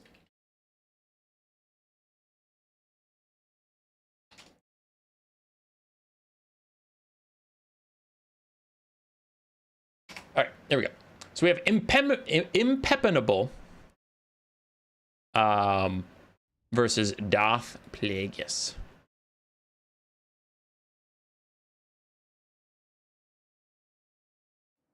I'm curious of the remove Skirmish Cav title. I mean, it's probably not going to be a particularly engaging game if they hate Skirmish Cav.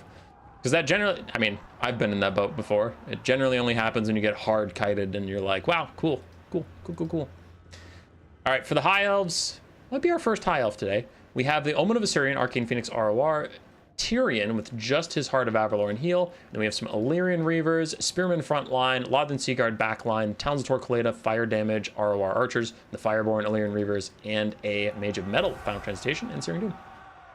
On the other side, for Nurgle of Darth Plagueis, Chaos Warriors and Marauder frontline, the Noxbringer Soulgrinder ROR, triple Chaos Knight, and then a Chaos Sorcerer Lord with just Fleshy Abundance.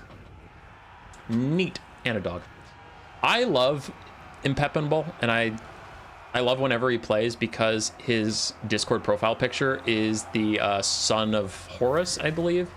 No, son of Osiris, sorry. It's been a long time since I played Age of Mythology as a kid, but he has the son of Osiris OG picture as his Discord, and it always just hits me right in the feels, so I fucking love this guy.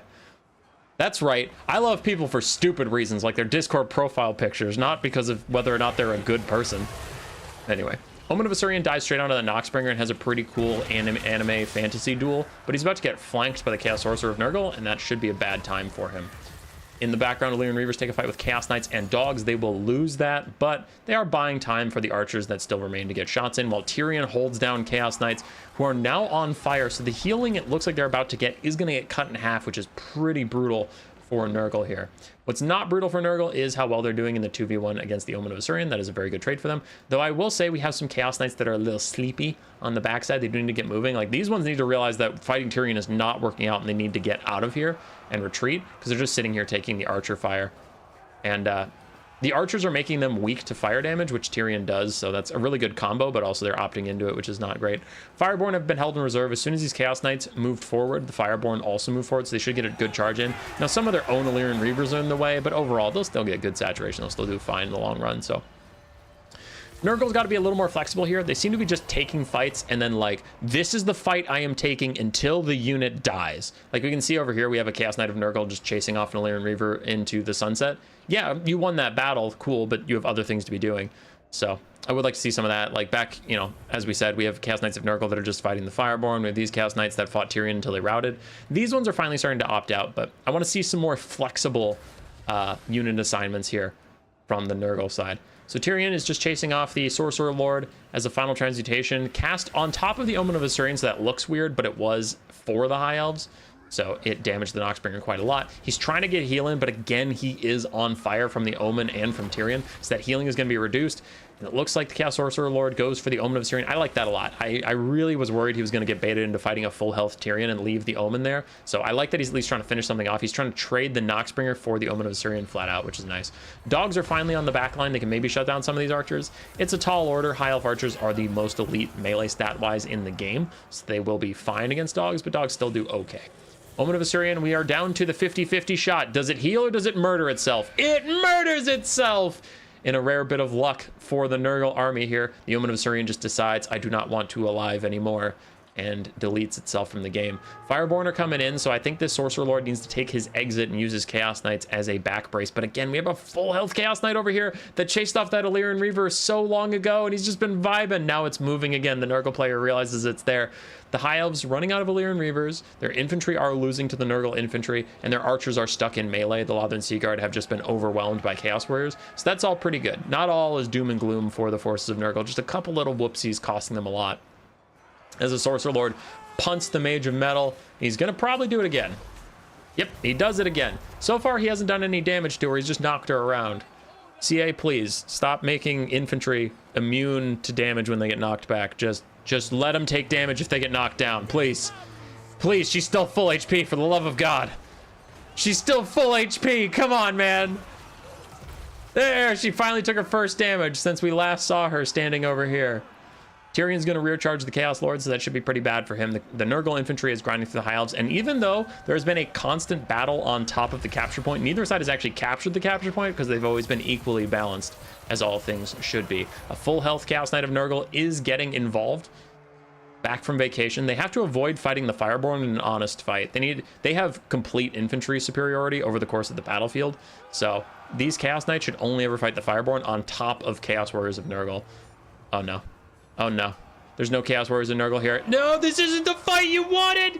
This isn't the fight you wanted. Oh God, they're just getting ripped apart. They're getting ripped apart, and that is the third fleshy abundance on a unit that's on fire. That's not really the Nurgle player's fault, because that's more of the High Elves did a cool build with a lot of fire damage that was easy to apply to reduce the Nurgle healing, but oh God, it's a disaster.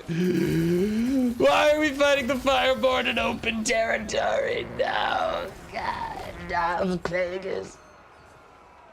You were the only one wise enough to know how to bring the dead back to life, to keep our loved ones from dying, but you couldn't keep your Chaos Knights from dying to fucking Fireborn as Rot, Glorious Rot, the tier 3 army ability that I have never seen used in multiplayer before. It gets used on the Fireborn. It gets some damage out. It did all right as the Chaos Knights plus the Sorcerer Lord traded into the Fireborn, but the Chaos Knights are dead. A final transmutation is coming to end the hopes of Nurgle as they're about to lose their precious Sorcerer Lord. You'll lose your leadership. You'll lose your life. And as we said all stream long, as soon as Nurgle loses their Lord, they've lost the game, because Nurgle's famously low leadership. All their units are just going to rout. Because every roster in the game, as soon as you lose your Lord, it's GG. Every single one. I was lying when I said the Skaven are uniquely bad when they lose their Lord. Everybody sucks when they lose. No, I'm kidding. I'm memeing. Nurgle is one of the factions that's best off without their Lord. Like, nobody wants to lose their Lord, but Nurgle's fine. Your army abilities still provide a lot of healing even without your Lord. Your Lord's generally pretty cheap. Your leadership is quite hardy without them. Like, look at these Marauders, right? These Marauders, they're that low on HP. They're fighting in melee, and they lost their Lord, and they're still fighting, so. Are they Dwarves? No. Dwarves are probably the best faction without their Lord, but Nurgle's pretty good. I do think the game is doomed. Besides that, still a full health caster, still a full health Tyrion. Fireborn are plenty healthy to just cycle charge stuff, and a lot of stuff is getting so low it's starting to rout. Really, for Nurgle, the last point of power they have are these two Chaos Warriors that are both at half HP, which Tyrion and Fireborn cycle charging should be fine.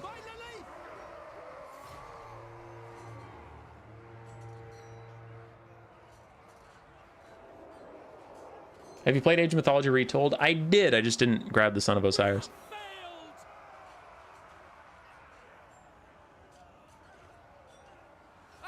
Hi, Fat Kid at Recess.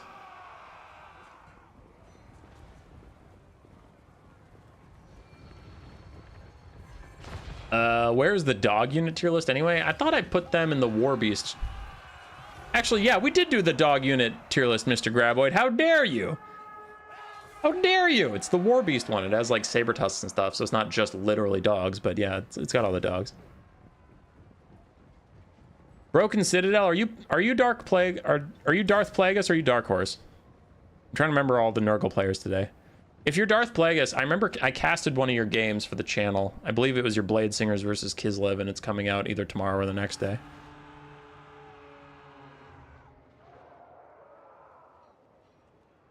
I took the Deathcaster to... Oh, there's Darth Plagueis. See, Darth Plagueis is later, so Broken Citadel, you're gonna have to help me because I don't remember a Discord name that goes with Broken Citadel, but who is the best, boys? My dog Hazel is S tier. Every other dog is D tier. Garbage, poo poo. Okay, we have some live semifinals waiting for me, so I'm just gonna flash over the values. We can see the Fireborn got insane value with lots of support, and then Tyrion and the Caster did great. Nurgle frontline overwhelmed the enemy. I do think that was a pretty decent showcase, and why infantry, it's not currently the infantry meta right now, is winning the frontline is not really conducive to winning the game often right now. You can. I'm not trying to say like winning the frontline never helps, but it's not like a win condition, unfortunately.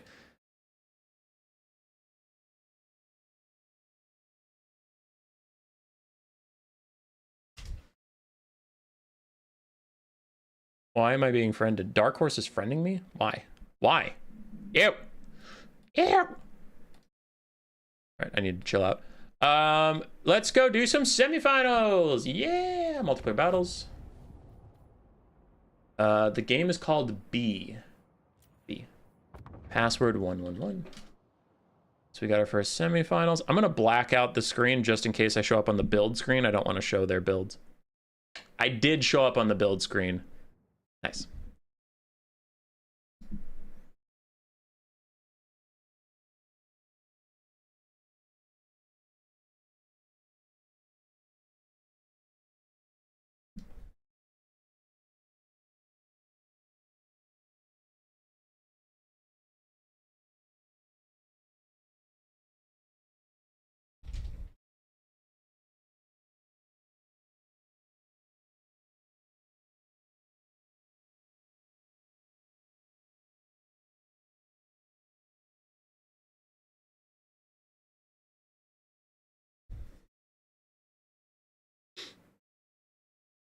Dark Horse is on Tzeentch. So Broken Citadel was not Dark Horse. I misremembered because I thought Dark Horse was playing Nurgle. That's apparently not true.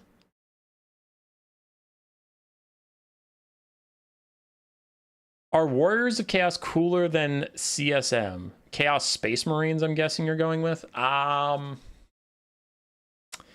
Phoenix, I feel like with the energy you brought into this room, you and I are not gonna see eye to eye.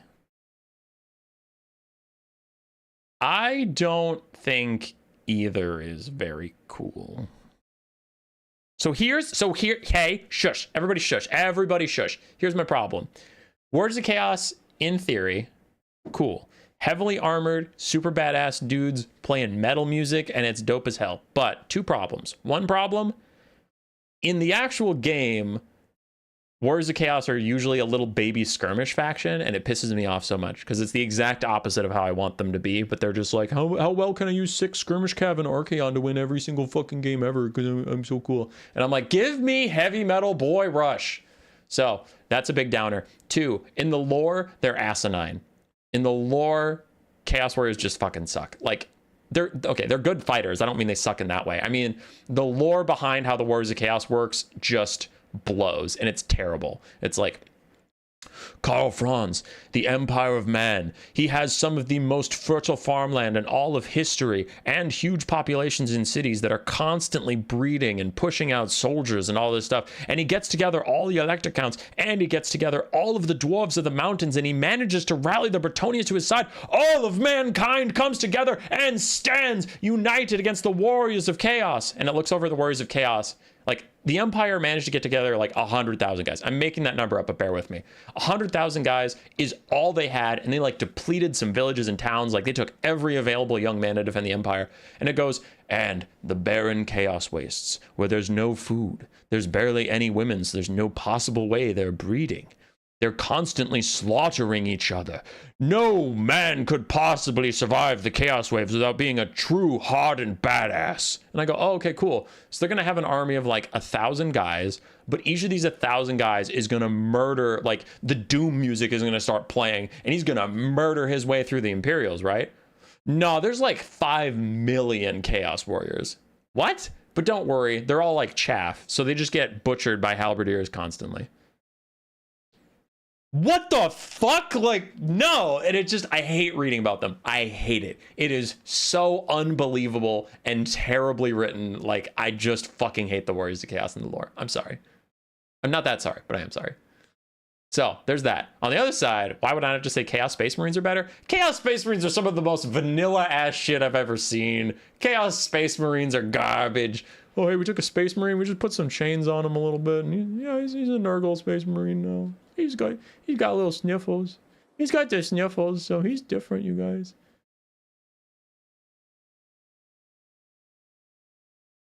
He's just got a little runny nose. Okay, does he have like a different weapon? Does his gun like shoot vomit or something? Oh, does he have a vomit flamethrower? That'd be pretty cool. No, he just has all the same guns as everybody else. Okay, cool. Like when I'm playing Space Marine 2, I love fighting the Tyranids. I love the Tyranid missions. All the Tyranid missions are amazing. As soon as those Egyptian ass Thousand Suns start showing up, I'm like, oh, I'm out. It's not terrible. Like, it's still a great game. But I'm just saying, like, the amount of fun I have fighting Tyranids, and I'm like, purge the Xenofilth! Let's not another alien onto Empire soil! It's so fun. And then you fight the Thousand Suns, and you're just like, I'm snoozing. I'm snoozing out, bro. All right, I'll quit being a turd.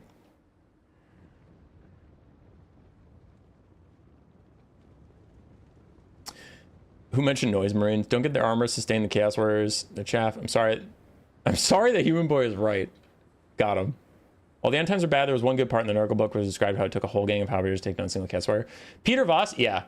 I like some of the individual stories about certain Chaos Warriors or champions or something, because then I get what I want out of it. But the whole hand waving, there's 2 million Chaos Warriors, but the battle was close. I'm like, okay, so are they badasses or are they chaff? Because apparently they're fucking chaff until you give them a name. As soon as you give them a name, that one's going to do some cool stuff. But we have a semi-final, guys. We can't keep talking about all this dumb bullshit you want to talk about. We got to talk about whatever I want to talk about. And as soon as you start making good points, I need to switch the subject because I get uncomfortable losing arguments. So we have a semi-final here between Leodoro and Dark Horse. Tomb Kings for Leodoro. We have 4 Skeleton Horse Archers, Scepter the Imperishable on his Giant Kitty Cat with Usurian's Incantation of Vengeance, his Blessed Blade, and his Vengeance. The one that gives him a little more damage. Curse Blades, that one. Skeleton Warriors, Skeleton Spearmen, lots of those. Sphinx Usef, ROR, and the Chosen of the Gods, plus another Ushapti Great Bow. So pretty standard, very meta and strong Tomb King's army. No problems with that. On the other side for Tzeentch, we have 4 Skirmish Cav, Marauder Horsemen of Tzeentch, then some Chaos Furies. We have a Herald of Tzeentch of Metal with Final Transmutation as his only spell, and then a frontline of Zongors, backed up by Pink and Blue Horrors, who are pretty good against the Tomb Kings. Pink and Blue Horrors, constant fire damage. Just again, as we mentioned before with the Corpse Cart Balefire conversation, Tomb Kings aren't weak to fire anymore. I feel like they used to be, but it is still, when you get constant slow healing through your army passive up to tier 3, and Cetra's just spamming out abilities to keep offering healing, setting almost an entire army on fire is just good. No downsides. In the background, Skeleton Horsemen getting picked off by both Chaos Furies and Skirmishers, but it is a bit of a bait as the Chosen of the Gods are lighting up some of these Skirmish Cav units, and we have other counter Skirmish Cav. So the flanks for Tzeentch are going a little rough, understandably so, as it's kind of 1-to-1 on Skirmishers, but then there's artillery support. The front line should go much better. Zongors are far more elite than their Skeleton Spear counterparts, and you have Overwatch fire of quote-unquote archers, whereas the opponent doesn't have archers, they have artillery. So the front line should go very well for Tzeentch. What's not going great for Tzeentch is we have a couple lazy laggies running around. Some Blue Horrors are late to the party. We have a Marauder of Tzeentch of Spears that seems to be entirely forgotten, but we'll see how that goes. Skirmish Cav on the side.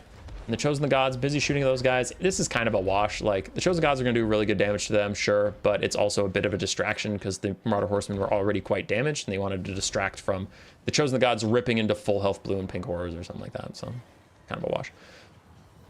Leodoro doing great on the start overall. We do have some Sour Guts and other Pink Horrors wandering into melee because the targets they want are just out of range.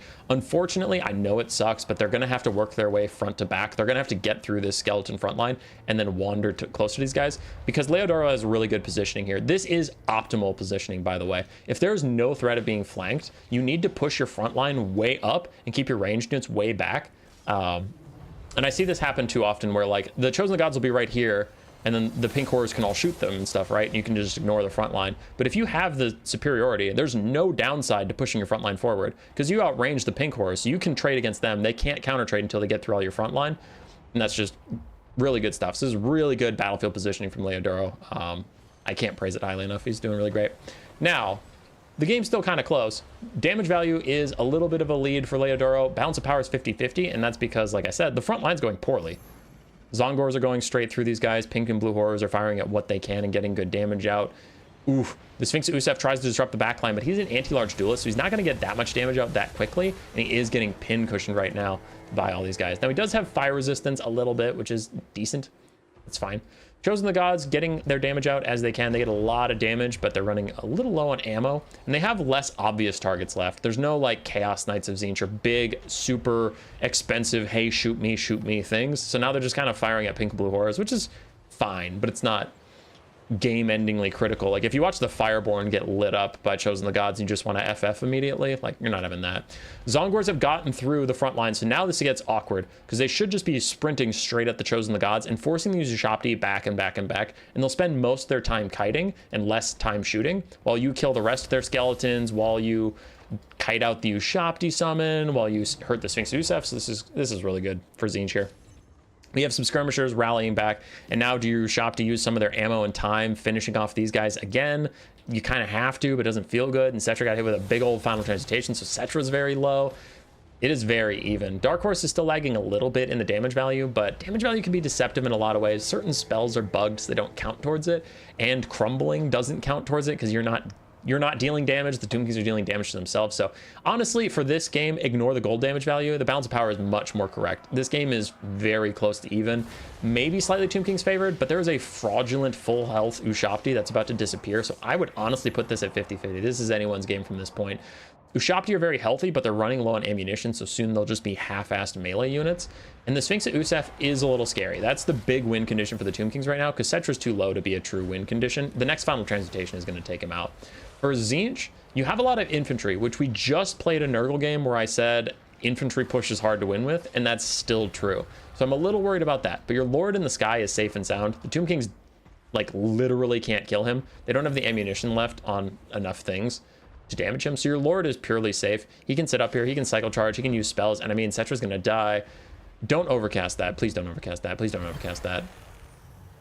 He overcasted. Shit. Normally overcasting that is huge, but imagine, I didn't know Cetra was going to all of a sudden die like that. So that whole spell gets wasted, and that could be the game for Dark Horse. If he loses, he is going to want that cast back. Of overcast final transmutation on the Sphinx Ustaf instead of wasting it on a literally dead Cetra is a huge blunder. As a tier 3 army ability of Tzeentch comes through onto the Ushapti Great Bows, and it does not look like Leodoro is going to dodge with it. I think he was maybe like, well, I'm already too deep in it. I'm caught now. What's the point of dodging? And maybe he was hoping, since he's a monstrous infantry, he doesn't take up that much space, he wouldn't take that much damage, but he got massacred by that, so that was really brutal. The Marauder Spearmen that got held in reserve is now here, and they are crucial for the late game. I mean, surrounding the Sphinx Usef, which we've established is not great at killing infantry. It has great collision attacks, but it's very situational when you can use those, and spears are pretty decent against it. Also, Tzeentch does control the points. The longer this ticks on, the more Tzeentch is favored, but that final transmutation snafu is pretty bad. They're going to want that back. No one's pretending that that was great. And honestly, like, I don't want to harp on it too much. I'm just processing my thoughts out loud. If that hadn't happened, I actually think he would be unstoppable at this point, because there would be a final transmutation overcast onto the Sphinx worth of damage. So that thing would be even lower. And then there was that amazing tier 3 army ability he cast on the Ushapti Great Bow. So now it's like, all right, you have the Chosen the Gods with 1 volley. This guy's almost dead. The Sphinx would be maybe a quarter HP. And then some almost dead random infantry. I mean, I think he's got it. So yeah, that final transmutation whoopsie is the only thing keeping this game close. And it is very close at the moment.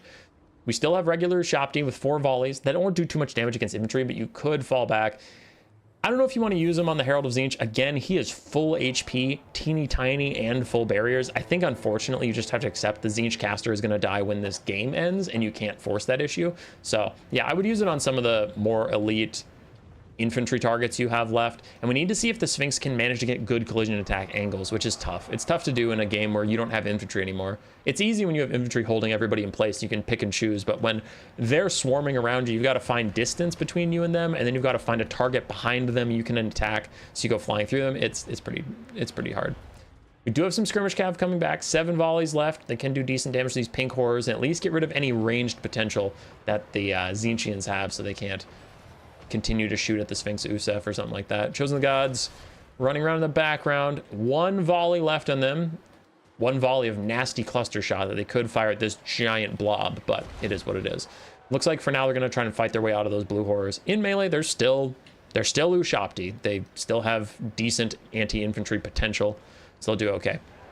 Sphinx Usef is trying to get a mass terror route going, but time is working against Leodoro. We are down to 180 seconds left, so 3 minutes. He has 3 minutes to either end this game or capture the point, and I don't see him capturing the point. He has no capture weight left. Like, maybe this 1 skirmish cab goes over there right now, but he's trying to use it to win the game instead of trying to capture the point. The last pink horror with ammo is demonic instability crumbling. The Zongor's almost routed, but it looks like it won't be the case, as these regular Ushapti, 1 volley left. Chosen Gods, 1 volley left. Chosen Gods still trying to get these pink horrors to crumble. Zongor's spears, blue horrors. The skirmish cav are going for the capture, so they're going to try that. But with Zongor's hot on their heels, and they are just a cavalry unit, I don't know how much capture weight they're honestly going to have.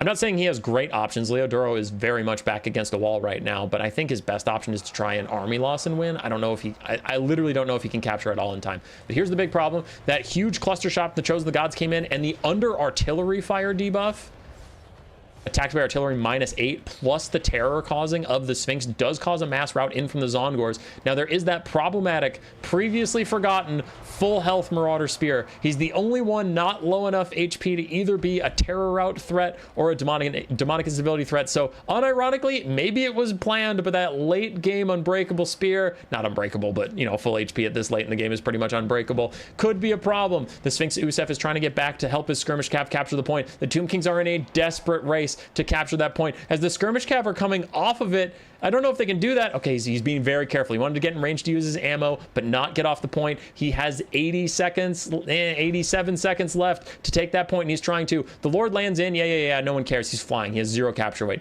0 at all. The Sphinx is undecided. He's like, wait, do I offer my capture weight or do I cycle charge? Do I offer my capture weight or do I cycle charge? We do have Ushapti coming in from behind. And again, these are monstrous armor-piercing infantry who still do a lot of damage on the charge, even though they're supposedly bowmen. But the square is here. The Tomb Kings need to keep these infantry off the point at all costs. They can't possibly win a capture fight against the infantry. They just need to take the point. They need to stop the ticking. They need to stop the ticking. Do they have it? Tomb Kings have it. They took the point as the terror routes come in, and now a horrible sandwich is coming in as the Ushapti are going to rear charge all of these fragile infantry with a giant terror-causing monster nearby. But a huge final transmutation in the late game hits the skirmish cav and the Sphinx. Big damage as the terror route came in for the Zongors, but it faded away as the other Ushapti abandoned their charge. They want to regroup with the Chosen of the Gods for some reason. Don't know why we're opting out of that rear charge. It was looking like a good option. Chosen of the Gods are now going to run down these Zongors who are trying to come back into the fight as the Sphinx Usef continues to take the fight. The Marauders of Tzeentch with spears, who used to be full HP, are down, missing a third. So that's going okay, but the infantry are capturing the point, and the Tomb Kings are getting cold feet. I do not know why we're backing out. You have to fight. You have to fight. Where are you going? They're trying to lead away this Zongor, but I just guess I don't think it's that important. Like, I think the Ushapti offered more to the fight than an almost dead fucking Zongor as Tzeentch loses the... Wait, Tzeentch captures the Tomb and the Tzeentch point. So Tzeentch recaptures the point, putting the Tomb Kings back on the clock. They have 40 seconds left in this game before they just lose flat out. Marauder Spears down to half HP, still fighting the Sphinx, still fighting back as more terror routes come in for the Zongors. It's going to turn into an actual rout. A lot of shattering in the background, and the Herald of Tzeentch lands on top of the Zongors, but none of the Ushapti are here to rear charge the spears. No one can get rid of them. There's no hope of capturing a time, and there's no way you're going to army loss when a Herald of Tzeentch is in this guy with full HP. You can't possibly capture this point in 20 seconds. Dark Horse will win in a very, very scrappy semifinals game. Whew. Whew. It was scary. It was risky. The Chosen of the Gods going to turn and take a final fight with these Zongors, go piling into them, slapping at these fools with their bows. Locus of Conjuration giving some more Winds of Magic generation if there's even any left at this point. But 600 points. It's over.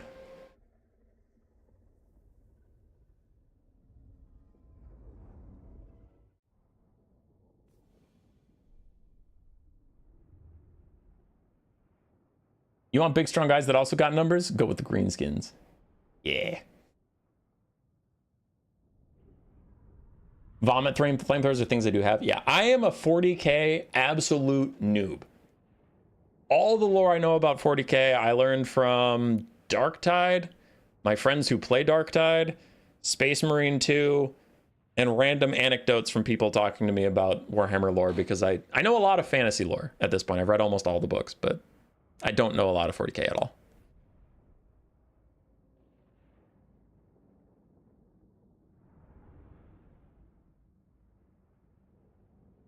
Okay. Sorry, I was responding to chat. Very, very good game. Cetra did not manage to get a lot of value because he just got sniped out, so he spent most of his game trying to survive. Skirmish Cav did all right. Sphinx Yusef did all right, and then the Chosen Gods and the regular shop did fine. And aside from that, Herald of Tzeentch did well. Blue Horrors did okay. Zongors killed everybody. Pink Horrors did fine. Skirmish Cav mostly got massacred by the Tomb Kings, so they didn't get any value out, and the Chaos Furies did what they could. GG. The other semifinal might have been played. Okay. So we have a replay of the other semifinal while the final gets set up.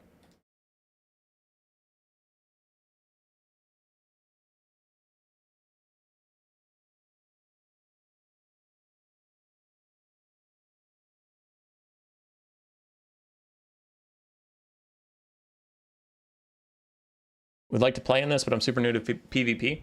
Well, we do have a server I mentioned earlier. We do have a server with a best of one practice bot, and you can play with other new players. Also, these new player tournaments are just all new players, so you can hop in and have some fun. Is this what I need? I'm making sure this is the semifinal, not a random replay. Yes, it is. So the other semifinal did not wait for us because they hate us. We have The Wig versus Ahwip 2. Vampire Coast and Tomb Kings. Do we get a Tomb Kings final? No. Wait. Yep. I stepped in it. That's awkward. That's me. That's Human Boy. I forgot who won the last one, and now I'm just making Leodoro feel bad. That's me. Hand up right here. I'm a criminal. Anyway, second chance for the Tomb Kings in the final.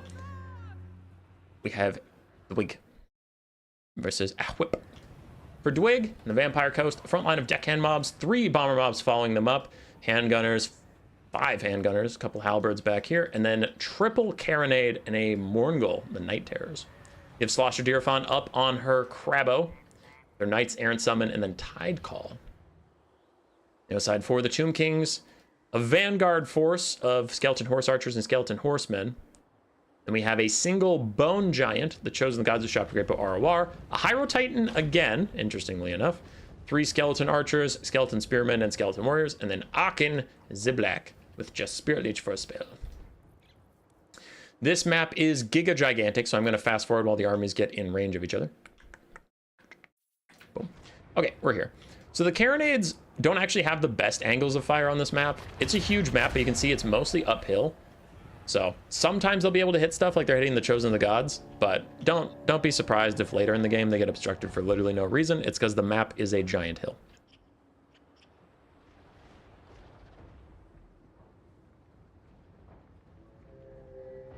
Yeah, Brandon Otto, if you want to get better at the game, check the Discord in the description of every single video, and we have tons of new player resources, veteran players that are just happy to hang out, players that are happy to talk to you about what builds you're running, what factions you want to learn, and stuff like that.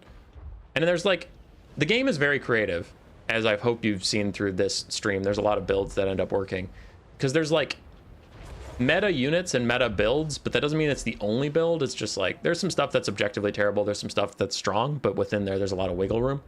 So yeah, if you're like, I want to play Greenskins and someone gives you a build you don't like, there's probably other builds that also work. So yeah, hang out.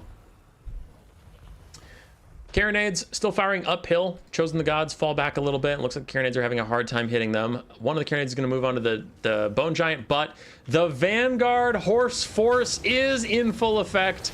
Complete surprise attack, and the Vampire Coast did abandon their Carronades entirely, not thinking there was any mobility they had to worry about, and that is going to be a disaster for them. About 2,100 gold worth of units are going to die nearly instantaneously and give the Tomb Kings full ranged advantage. Meanwhile, Archers firing into bomber mobs. Chosen of the Gods kiting it out a little bit. Handguns and bombers still moving up, and the bombers will make very short work of the enemy front line, especially with Celestia helping out. So this game is not over, but that is really rough and a really good flank by the Tomb Kings player. Strategy mattering in your strategy game. It's rare, but it works. Bombers trying to get up into range. They are not quite in range. Their fire at will isn't going off, so they do need actually specific orders to go shoot, and they are getting punished for that. But the handgun mobs getting in range means the Chosen of the Gods is going to die very quickly. Celestia is disrupting a lot of random infantry and archers, and there comes the Damn Knights Errant summon. I kind of wonder if they can get a brutal surround into Archon. That could be game winning. We'll see what they end up trying to do. As the handgunners push away the Chosen of the Gods, bombers got in range. Looks like 2 of the bombers ended up getting in range. One of them got killed before their time. But you can see, look how much damage they do to the skeleton warriors when they get in range. So that's why I was so sad to see a couple of them get murdered. Last of the Kyranites is dying in the background as the handgun mobs turn to defend themselves against the light cavalry of the Tomb Kings. The Hyro Titan's still fighting back over here. It's gotten about 500 value so far. Not terrible, honestly. Like, we're 4 minutes into the game, but remember that 3 minutes of this game was walking towards each other to get in range. So honestly, the Hyro Titan has not been fighting that long. Damn Knights Errant can do a lot of damage to the Chosen of the Gods, but they got to catch them, and they have a crazy low summon time. So they're already down to 40 seconds left alive, and they are just now engaging their target. So we'll see how that goes. But with their full armor piercing from being a ghost unit and their frostbite, they can stop the Chosen of the Gods from ever running away. So they might honestly be able to win this anyway.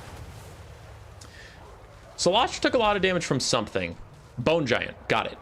Bone Giant plus Spirit Leeches are sniping out Celestia. I'm going to keep the Ghost Knights in the background so we can see how they're doing with the Chosen of the Gods. We can see the Chosen of the Gods so much damage right now as the Bone Giant misses another shot onto Celestia. And it looks like the Chosen of the Gods are going to start to crumble no matter what, as the Damn Knights Errant only have 8 seconds left, but they should be able to put the Chosen of the Gods in the dirt. So that is going to be a good summon from Celestia, but it does look like the game is slipping away from the Vampire Coast. Celestia is 2 damaged, so the balance power is factoring her out heavily. And we can see, yeah, all these handgunners are trying to kill that Bone Giant that has apparently just been putting her on blast.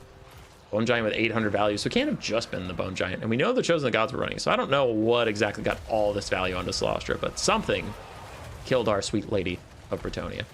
Bone Giant continues to fire at her, gets her nice and low. She's starting to crumble a little bit, and the Bone Giant is dying to the handguns. But after that, I mean, what are you going to do, handguns? There's still a bunch of archers. There's still a bunch of Tomb King's infantry. That's who Shopty summoned, so it's fake as hell. The Hyro Titan is not a problem for the handguns. The handguns can take out the Hyro Titan pretty easily, but there is just too much for them to do. I think the Tomb Kings have got this. I definitely agree with the balance of power. This is looking bleak as Celestia fades away. It's looking tough. Bone Giant is also going to die. That'll be a vengeance moment for the Vampire Coast, but yeah, we still have 1 skirmish cav. Not that it's that important versus all these zombie guns. Zombie guns can defend themselves pretty well. Bone Giant is toast. Hyro Titan is also sort of a non-factor versus all these guns, but looking around, we have 3 healthy guns versus 2-ish healthy archers, and then some chaff and some skirmish cav. I don't know. And then there's Archon. I mean, Archon has his skeleton summons that 1 skeleton summon can kill an entire handgun mob, so it's kind of like, will this game go long enough that Archon gets 2 more skeleton summons? For sure. So I guess they're just doomed. As the Hyro Titan wanders back into the fight. He had a decent start to the game. 880 value, not bad. I still don't think this is a good unit at all, but whatever he ended up doing was not bad. For how short this game was, because this was a short game. It's 6.5 minutes, but remember 3 minutes of that were these armies walking at each other on the biggest map in the entire game. So the overall scrap only lasted about 3.5 minutes, and the Hyro Titan got almost 1,000 value in that time. That's not bad. Not bad at all. We will be seeing Tomb Kings in the final. I don't know if he had time to watch the other semifinal, but Dark Horse is probably hoping he didn't, otherwise he knows what build Tzeentch is going to bring. And Ahweep is apparently hoping that he didn't watch his thing, because apparently both games we've watched with Ahweep in it, he brought a Hyro Titan, so I guess that's just his thing.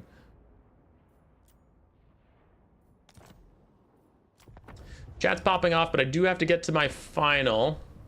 That the players aren't continuing to wait on me, because they should have been doing their builds while we were casting that game.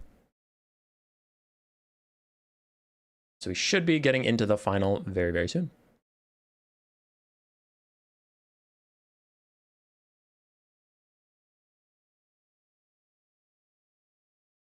Garrett is excited about the air conditioning.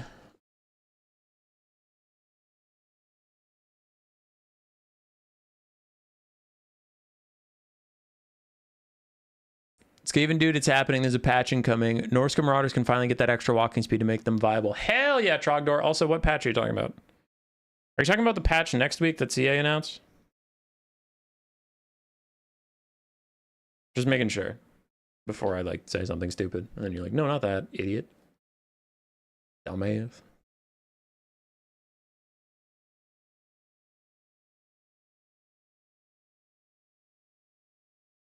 Who dares message me?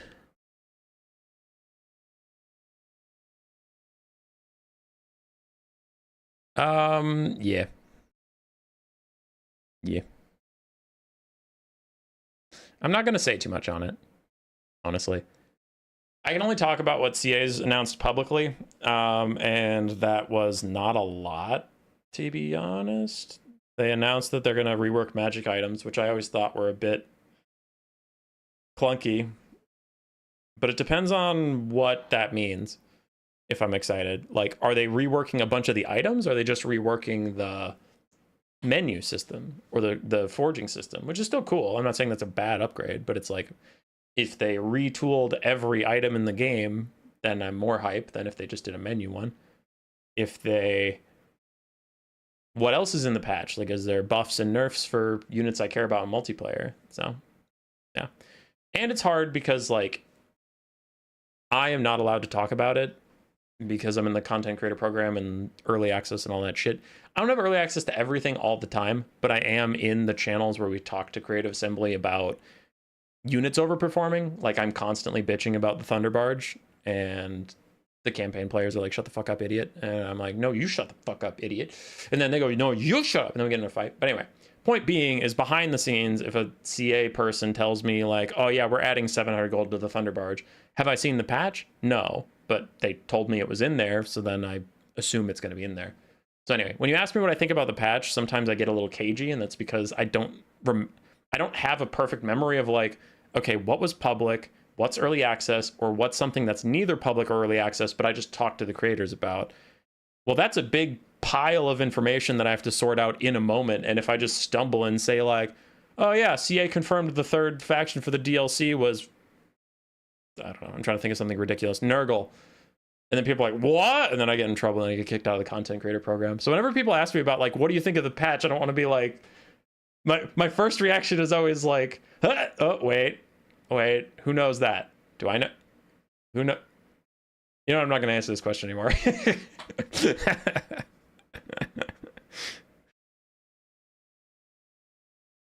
I just figured I'm the nerdy version. Wait, I just figured out I'm the nerdy version of my family. They just driving around listening to football game broadcasts, and here I am listening to the cool stuff. Garrett, we're way cooler than football. And we're talking about soccer or like football? Aren't those the same thing? Did you mean American football, but then you said football, so now everyone's confused? Yeah, I fucked up. That's my bad.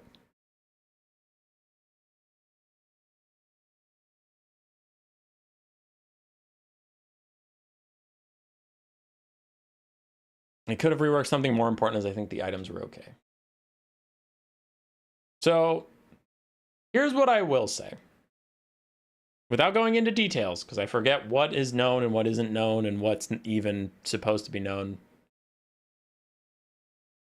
There is some pretty cool stuff in the works that is not just the items that are pretty cool. So I think if you are a campaign player who is like, oh, I'm kind of lukewarm on the item stuff, I think you should be 7 out of 10 excited. Like 5 out of 10 is bland, I don't care. And then 4, 3, or 2 are actively disappointed to different degrees. I think you should be moderately excited, from what I've heard. Now we'll see, once we get the patch notes, we'll see the actual execution. We'll see what ended up showing up in there from what I think is supposed to be in there. But like, there's some good stuff. It's not all just like the items.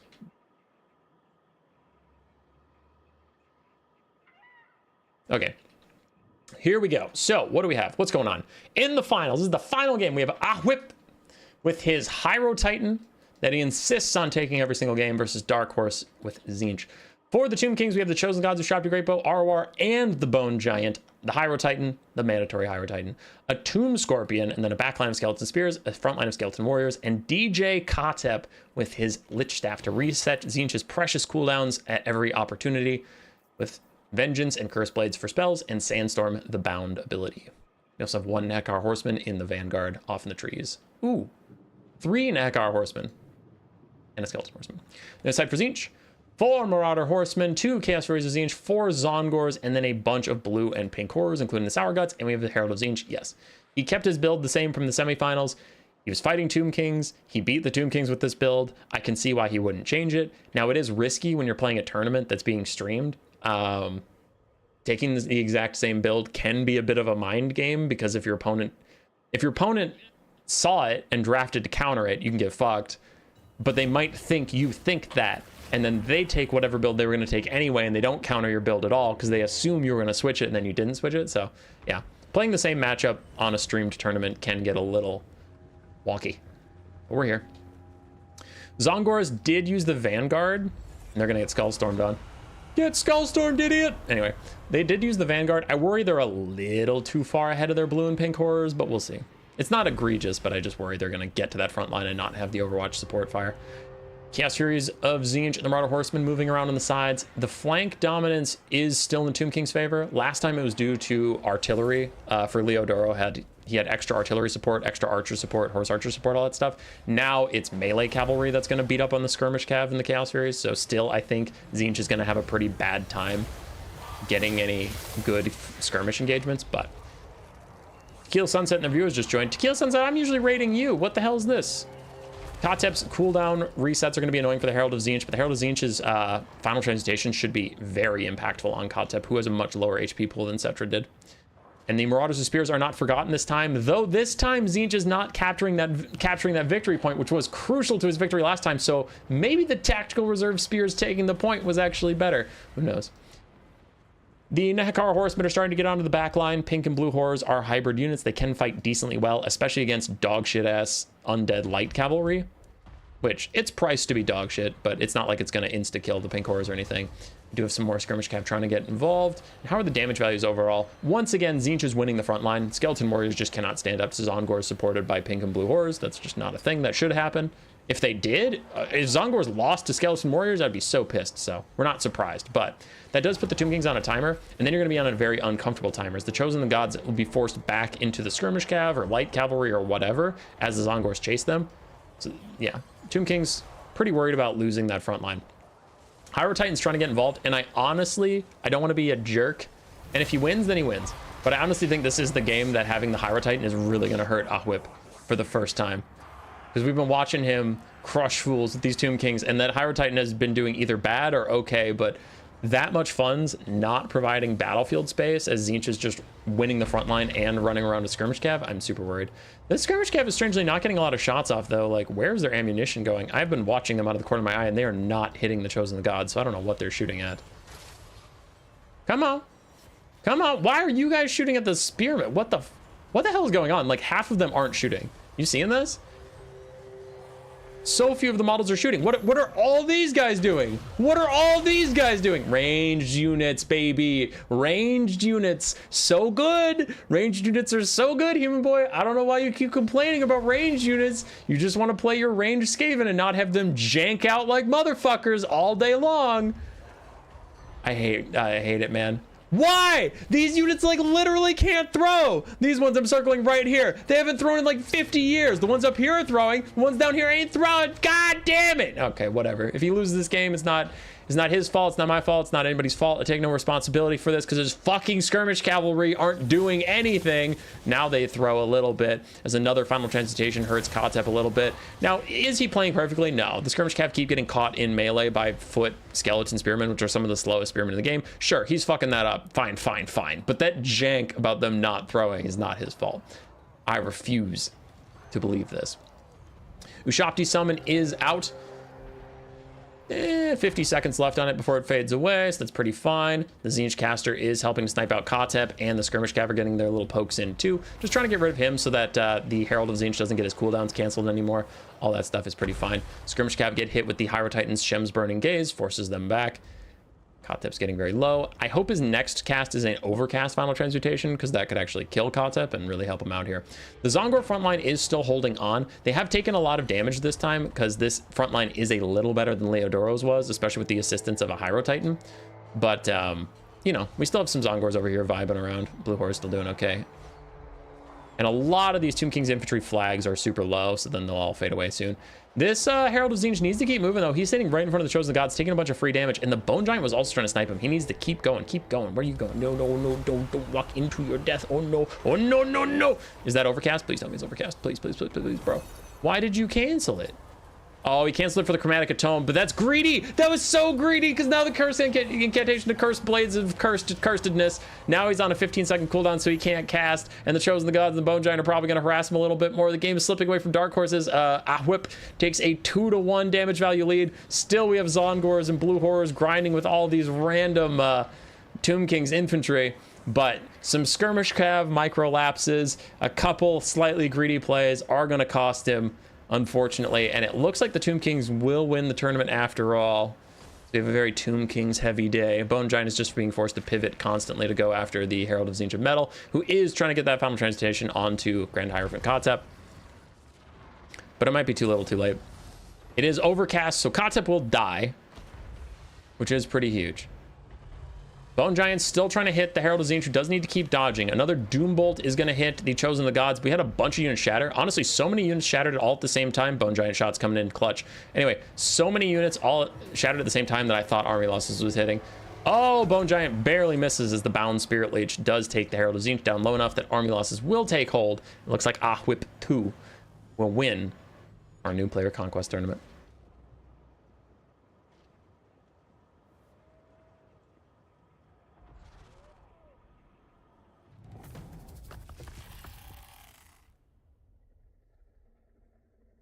I like what they seem to do with the items, but yes, amid bug fixes, AI improvement, race, and siege reworks is certainly a choice.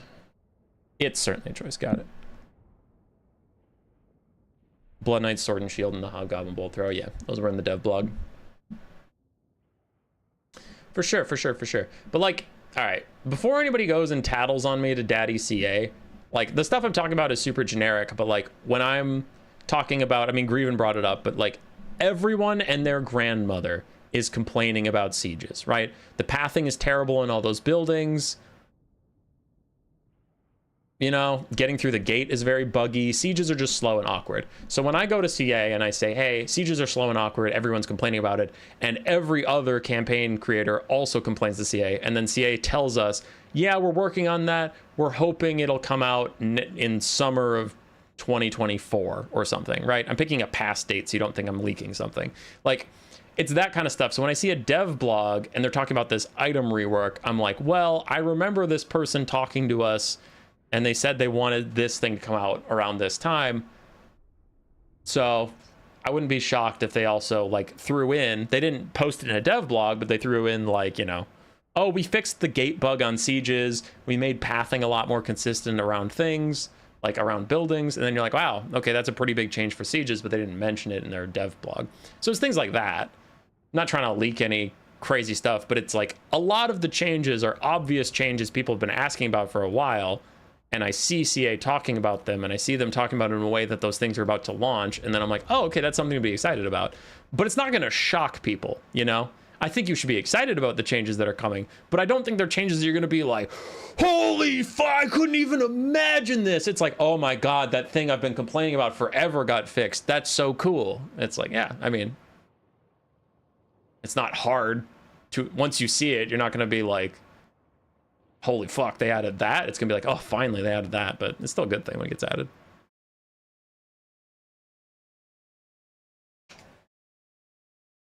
Dark Horse messaged me and called me a little baby. That's fun. All right. GG's to those involved. Dark Horse, Milky Way, Ahwip, all randomly posting. Well done. Awesome stuff. Thanks. Ahwip 2 has won the new player tournament. What we're going to do at this point is I'm going to go through and I'm going to see if any replays really catch my eye. No guarantees because I kind of want to get going soon, but the tournament ended quicker than usual, so I have a little bit of time. So let's look and see if anything like really catches my eye to cast. That one could be fun. Change bringers. What do you change into? Herald Hammerstorm. That's pretty funny. I don't know. Maybe. I'm not going to eliminate it. We have watched 1 billion Tomb Kings, so I'm going to skip Tomb Kings for now.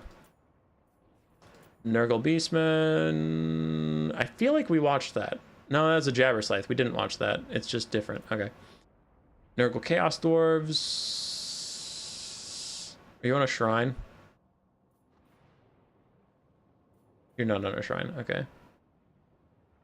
Maybe. Remove Skirmish Cav. We've seen a lot of Tzeentch Kite today. Tomb Kings, auto skip. Just because we watched a lot of them today. That looks insane enough to watch. What the hell is that? Whatever that is, that's going to end in like 5 seconds. Skull Cannon Seeker Kite versus Chaos Dwarf Slow Moving Box. I'll pass on that one. 2 or 2 long versus VC. And it's like High Elf Hero Hammer versus Vampire Counts Healing. Pass on that. Tomb Kings, auto pass. Tomb Kings, auto pass. Nurgle Tzeentch is a bunch of skirmish, pass. Beastmen Tomb Kings, it's got Tomb Kings in it, pass. Skaven VC.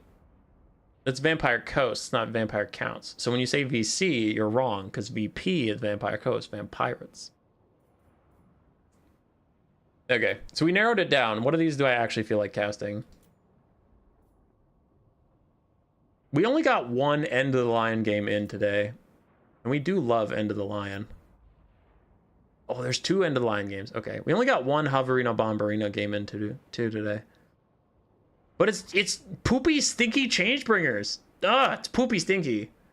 I hate them. I just hate them. Because either the Vargeist and Felbats are going to instantly murder these fools and the game's over, or they're not. And then the Changebringers kill everything, so I don't know. I don't give a fuck. And they're Storm of the Night. Yeah, okay. These Changebringers are hard countered, and then it's just going to be a slow grind to the death. Sorry, Hoverino. I'm out. And for that reason, I'm out. We didn't watch a lot of Chaos Dwarfs today. I really want to cast that one. I'm going to cast that one. For sure. We saw Dwig in the semifinals, and I have a different Milky Way replay up here, so I'm just going to do that one. Okay, so we're casting that one. I'm still a maybe. We're casting that one, and we're casting that one. So we have at least 3. If I've still got momentum, I'll cast this one. But I'll leave it for last, because I actually want to see these other 3. So let's go for Unlucky Spotify versus Beluga in what's probably going to be the shortest fucking replay of this stream. I'll be right back.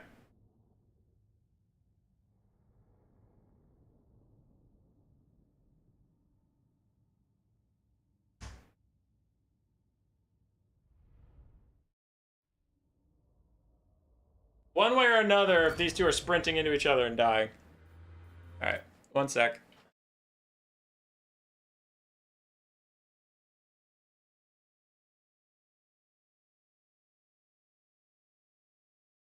Okay.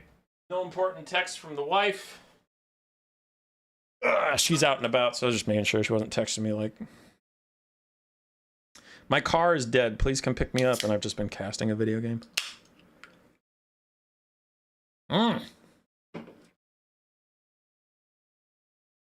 Thanks everyone for today. Thank you RTK for hosting. Thank you Human Boy. Dark Horse Total War, dude. I deserve all the praise. I work so hard all the time. No, RTK does great. I'm just casting.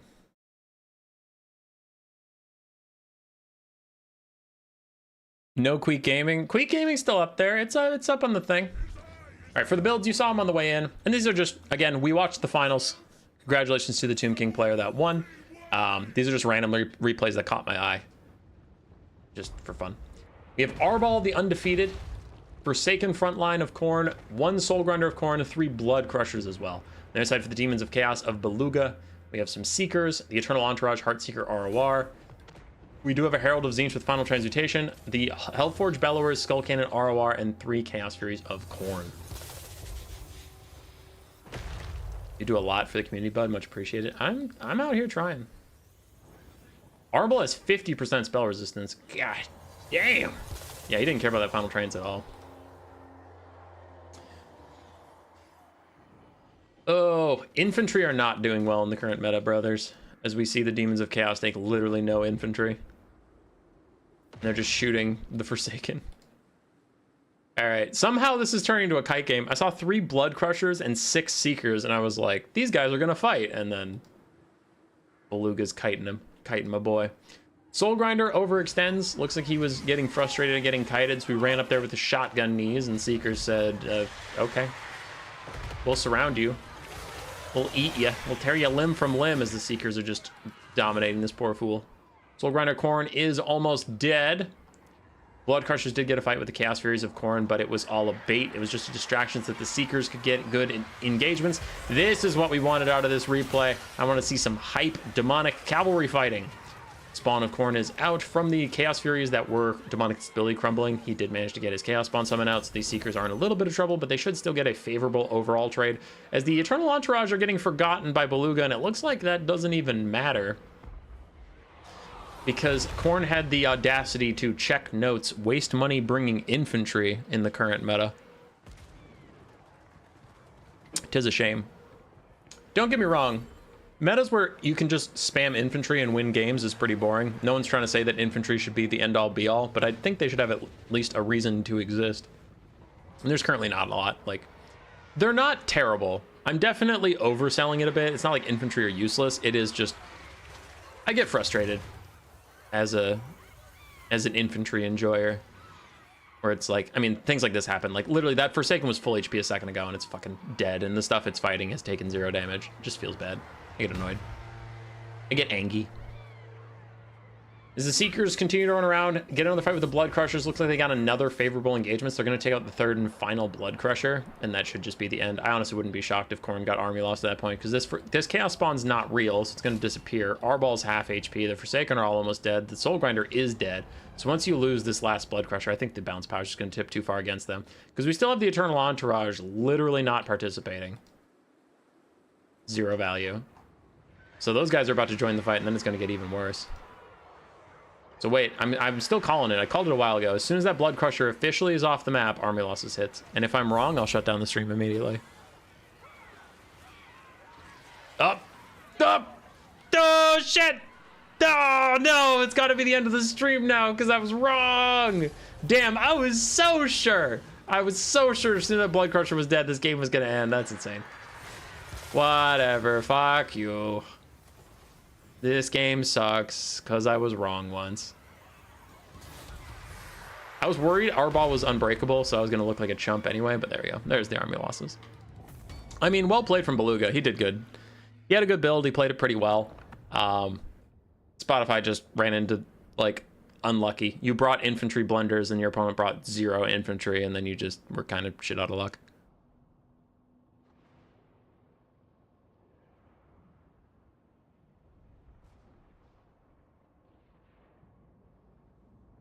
On the other side, Beluga, looking at his value. I mean, Seekers just got crazy good value. The Heart Seekers didn't even have to do anything. Chaos Furies did fine. Hellforged Bellers did fine. Yeah, GG. Blood Crushers showing why they're not particularly meta, and Seekers showing why they very much are. All right. Is that the one? What the hell did I just delete? Shid. Hold on. I got to watch the stream replay so I can see what I deleted, because I thought I deleted Khorne versus Demons of Chaos. What did I delete? Nurgle Chaos Dwarves round 3. Okay. I gotta go find it. Nurgle Chaos Dwarves round 3. So I'm just gonna resave it. Nurgle Chaos Dwarves round 3. There it is, from Gormbjorn.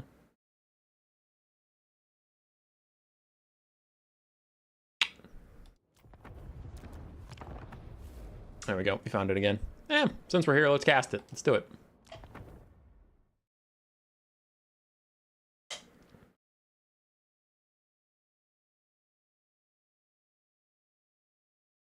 Gormbjorn versus Sen Fishy. I'm already seeing a problem. I feel like the Angels of Decay are about to carry this game. I don't see a lot that can stop them from the Chaos Dwarves. You have 3-foot archers that aren't particularly elite. And you have Drazoeth, who's expensive and pretty slow. I could see this being an Angels of Decay game.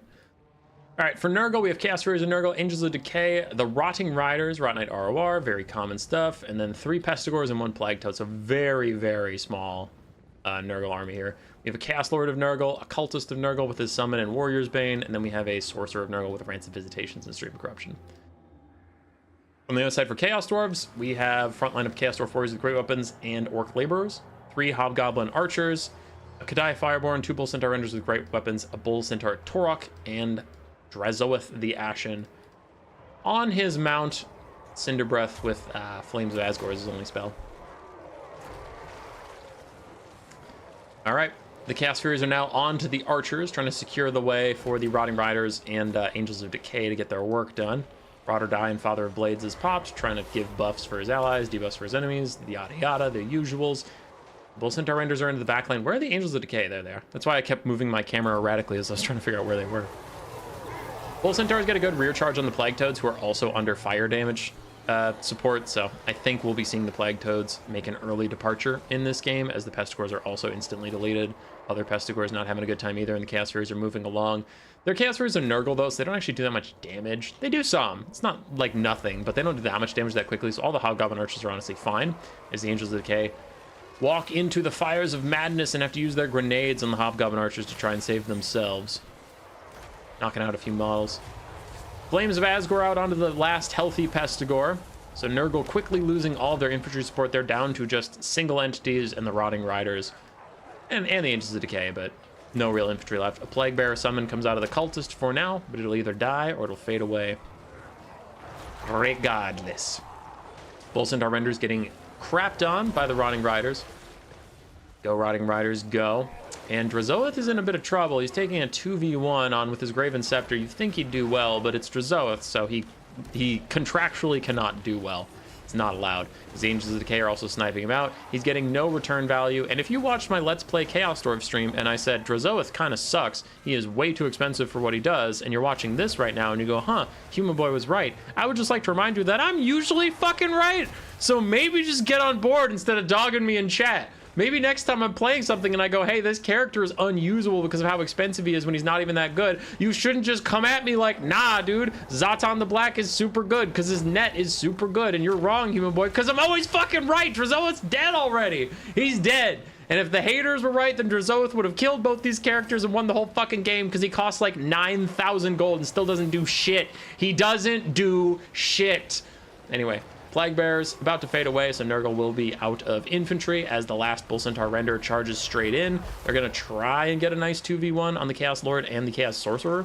The Sorcerer isn't even that good of a melee combatant, so this should be a big win for the Bull Centaur Renders, but the Pestigores are in Fecundity and Rot or Die, giving them extra leadership. And just like that, the Bull Centaur Renders at half HP, this elite unit is thinking about routing. This Kadai Fireborn are coming over, and it is their army losses, baby.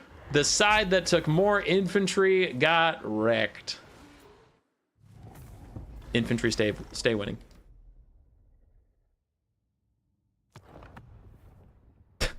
Thanks, Dark Horse. That was funny. That was funny. I mean, yeah, like memes and just joking and being shitty aside, like actual feedback, there's a reason that Drazoeth is just considered to be trash, and like most Chaos Dwarf players don't take him, is he is Donkey Kong expensive. Like, you just saw that performance from him, right? He got into a 2v1 with a caster hero and then a combat lord, and he was on top of Cinder Breath, and he lost that pretty decisively, and then the Angels of Decay shot him and he died. But like, he was losing the 2v1 regardless of the Angels of Decay. They just made it much, much worse. Now let's look at their cost, like their real cost. Drazoeth, he was on Cinder Breath, he had the Graven Scepter, he had Flames of Asgore. He's 2,700 gold. We had a Chaos Lord. I'm going to assume he was on a Rot Beast. I didn't check what he was on. He had Rot or Die. He had Father of Blades. And then we had a Sorcerer. I'm going to assume he was on the Rot Beast. I didn't see any of those. Maybe he had them. He had Stream of Corruption and Rants of Visitation. They cost about the same. Let's see. Is that 2,900 versus 2,700? And he got dicked. Like, It wasn't like, oh wow, they cost pretty similar, Human Boy, but of course he'd lose. No, he didn't lose. He got shafted. He didn't do anything. He did no fucking damage. So no, it's just not real. He is way too expensive for what he does. I don't know, he just sucks. And then you look at the Sorcerer Prophet, and it's like, you can be on a Bale Taurus. Let's see. More often, they'll take, like, Burning Head. Then they have their self-heal. So you have a self-heal, you have a better Lore of Magic, and you're on a Bale Taurus. You're 50 gold cheaper. Drazoeth has slightly higher melee stats, but he has no self-heal, and you have the pistol that gives you 20% more damage. So actually, you have a higher effective weapon strength than Drazoeth, because you do 20% more damage to anything that you've shot with your pistol, which he fires his pistol in melee, I believe, still. So anything he shoots with his pistol, his real weapon strength is going to be 20% higher, so it's about 644. So he's about 644 weapon strength. That's almost 100 more than Drazoeth because of the fire weakness, so it's like, okay. Neat. So debatably, the Sorcerer Prophet is a better duelist. Debatably, because of that pistol. Like, a constant 20% increase to your damage is pretty fucking nuts. Anyway, Drazoeth sucks. Weak versus vampire counts, and then if we're feeling it, we'll cast the Nurgle Beastmen one. Which, so far, these last two went really quick, so I'll probably cast it, but no guarantees. If this is like a 40-minute slugfest, then yeah, I'm gonna dip.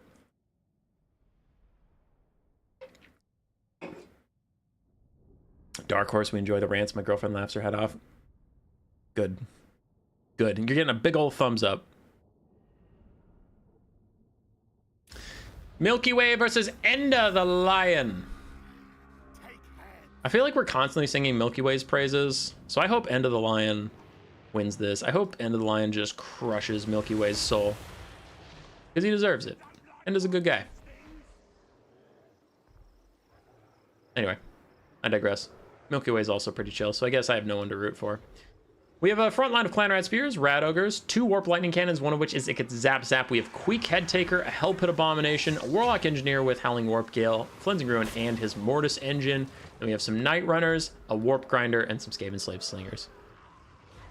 I was inspired by your Queek video to take him. Good. Glad I could help. On the other side, as we almost lost the Warp Lightning Cannons, we have Manfred von Karstein with Gaze into Gash, Zombie Summon, and Invocation Heck. We have Vargeists, 3 of them, a Banshee for Terror against Skaven, and also her -4 leadership, Constant Screaming Batter, can also just be nice. Then we have Crypt Horrors, Zombies, and Graveguard frontline with a Corpse Guard on Holy Lodestone. I think that was really unlucky. I saw Manfred throw down a Gaze into Gash, and I honestly think it went in between each Warp Lightning Cannon and hit the crews somehow, which normally Gaze into Gash hits the Warp Lightning Cannons and can legitimately almost take out all 4 in one. If it's Overcast, I think it takes out 3 out of the 4 models. So that's pretty unlucky. Warp Lightning Cannons lighting up the Vargeists as Enda tries to buy time while his front line hits. Doesn't want to overextend the Vargeists, and then they get murdered before the battle even starts. But now the front line is here distracting some stuff. Dive in on the Rat Ogres and the Night Runners. Almost dives in over here, but a clutch Howling Warp Gale from the Warlock Engineer kind of just stops the charge. You can see some of them are landing, some aren't, but it is just delaying their true engagement, so the Night Runners can get a couple more shots off and stuff. Still a good Howling Warp Gale. As Queek opts into the front line, he might fight the Banshee. Non-magic attacks, and, you know, he doesn't really deserve them. Like, I'll advocate for Queek buffs all day, but he honestly doesn't have any business having magic attacks, so Banshee might do okay against him. Something horrible happened to Manfred. I'm imagining it's called Ikit's Zap Zap. But he'll slowly heal up. He has the hunger, he has Invocation Hex, so he'll be okay. He's in the safety area now. As long as he stays away from the Hell Pit Abomination, honestly, he's pretty safe back here. Vargeists are getting murdered, as they tend to. For the 9th time today, I'll mention, I know that they're technically a good unit, but man, I just feel like Vargeists suck ass. And I know they don't, but watching them instantly die and get no damage out in some situations, and then in other situations, they carry the whole game, and I can't understand what the difference is sometimes.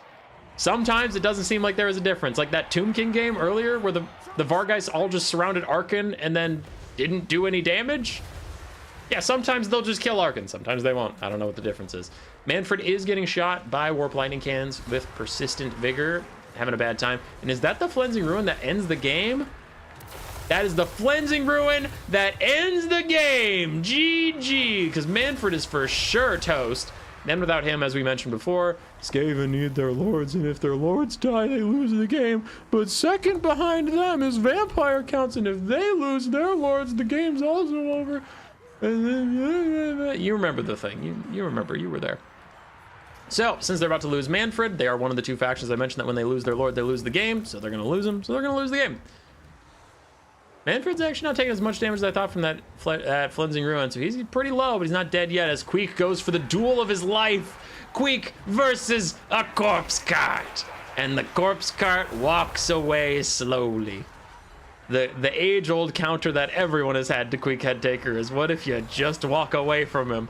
But he caught back up to it. He's doing some damage. He's doing some stuff. Invocation Heck back onto Manfred. And maybe we called this game too early. Maybe we were too shitty too soon, because now the Warp Lightning Cannons are in melee with Crypt Horrors and Zombies. Over here, they're routing, so soon Manfred's going to stop taking that constant damage, and he has tons of healing left to get. And Queek is isolated. I mean, Manfred, if he wanted to, could go land on him. I don't know if I would, because there's a Hell Pit Abomination right there, but, like, he could if he really wanted to. Breath Attack down onto a clump of Skaven that Manfred... All right. Quick shout out to my boy, End of the Line. I think it was him earlier, where his Vargeist landed on the Tomb King's Archon and just didn't kill anybody. I think it was him earlier. I think it was him in this game. I'm not sure if it was him, but I think it was him in this game where the Vargeist landed on those Rat Ogres and did no fucking damage and died. And I think it might have been him in this game where Manfred just breath attacked a giant clump of Skaven where he could have hit all 4 Warp Lightning Cannons, but instead he decided to, not Enda, Manfred decided to breath attack right here and hit like, 1, 2, 3, 4, 5, 5 random Skaven Slave Spears. My boy Enda's not having a good day. Warhammer 3 is doing him dirty, and I've been there, and we're having a little public service announcement because we've all been there. So before you judge this man, you've been there where you were having a bad day at work. You came home after your 17-hour shift at the boot factory where you just try on boots and say, yep, that's a boot, and you take it off and you put it in the box. You get home, you have time for 2 quick battles before you go to bed. In one, you get a dwarf corner camping in the corner. You go, fuck me, I guess. You exit out of that one. You got time for another one, and you get a conquest. And you're like, all right, cool. Every spell you cast is a miscast. Every globe you throw hits other Skaven. All your guys rout, none of their guys rout. We've all been there. We've had those days. This man is having one of those days right now, and I don't see anyone in the chat supporting him. Don't you wish someone was supporting you when you were having that day? Get the hearts out. Get the hearts out for End of the Lion right now, or this stream stays paused. I will not unpause this stream until we get 4 hearts for the boy.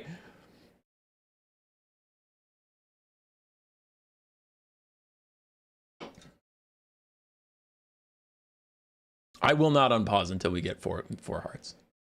I refuse to let it happen. Also, there's a delay, so you guys are going to get 30 seconds no matter what. But we got Milky Way with a heart. I see someone using the animated hearts. Those might count. All right, we'll count those. We'll count those hearts. Well, I couldn't let Enda go into that darkness with this. It's not allowed. All right, I unpaused it. I unpaused it. The bit's over. The bit's over. I'm sorry. I'm sorry. All right, Banshee is running through the front line. Gonna cause terror on these Warp Grinders very soon, and honestly, the Warlock Engineer also might terror out. Warlock Engineers have some of the worst leadership in the game. Not complaining, it's fine. They're a strong unit. But yeah, they're known for terror routing at full HP.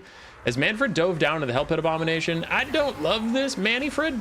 Manny, get away from the Hell Pit. I have a lot of complaints about the Hell Pit. I think it's a pretty bad unit, but not when you throw a large unit in front of him, because man, that anti-large duelist loves killing large things. Manfred's gonna get back in the sky. He's fine. He's chilling. He's chilling. Chilling. Oh shit, he's not chilling. The Hell Pit has things to say. Oh my god, it just keeps charge decking. Manfred, fly! Get out of there! Whew! All right, he's back up in the sky. So for the Skaven, we have Ikid Zap Zap crew, but just the crew.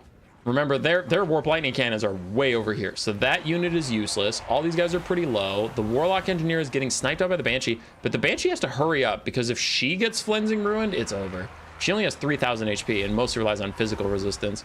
as Manfred lands near Queek. Queek's trying to get a duel with him, just gets knocked over by the dragon's body. Uh-oh. Trophy heads wall fighting the Hell Pit Abomination. Manfred, you can't be here, bro. You can't be fighting Hell Pits. Uh-oh. Uh-oh. Manfred, stop T-posing and run. Run. Run. Whew. Okay, back in the sky. We're fine. We're fine. We're fine. We're chilling. We're chilling. We're chilling. Banshee got distracted by random Skaven slaves, and she is terror routing them, but she is allowing the Warlock Engineer to get a Flensing Ruin back onto Manfred von Karstein. Banshee, you dumb asshole! Why'd you let him get away? And then she runs up, and her charge attack immediately is gonna rout him, but it's way too late for that shit now. You already let him do the thing. All right, big breath attack onto the Hell Pit Abomination. Never mind. That was a not a breath attack. It was a gaze and gash on the Hell Pit, which is fine. Do you have any breath attacks left? One. All right, what you need to do is get directly above the Hell Pit and just breath attack straight down. That would be pretty pog. We still have some slingers slinging. We have a Warlock Engineer who's routing, but the Banshee is not going to finish that off, so the Warlock Engineer is going to come back. She is trying to duel Queek and the Hell Pit, so I guess she has important things going on, but the lack of chasing stuff down is getting on my nerves. And we have a giant pileup of zombies that do need to separate out and pressure the Skaven. Like, one of these zombies need to be walking at the slings. The sling can't be constantly harassing the Crypt Horrors. Another zombie should be walking at the Warlock Engineer to just push him away from Manfred and other important things. So, Enda, we love you. You do need to spread out a little bit. Push those Skaven back. Send them to their hovels. As Queek and the Hell Pit are both beating up on the Banshee. Now the Banshee, a lot of physical resistance, but Queek is still an insane infantry duelist. So his crazy high stats are going to hit the Banshee. And again, she only has 3,000, well, 4,000 total HP. So 55% physical resistance is neat, but Queek will still eventually get through that. Bounce power is shifting away from the vampire counts. They do have a capture point. Is this going to be a sneaky capture point one?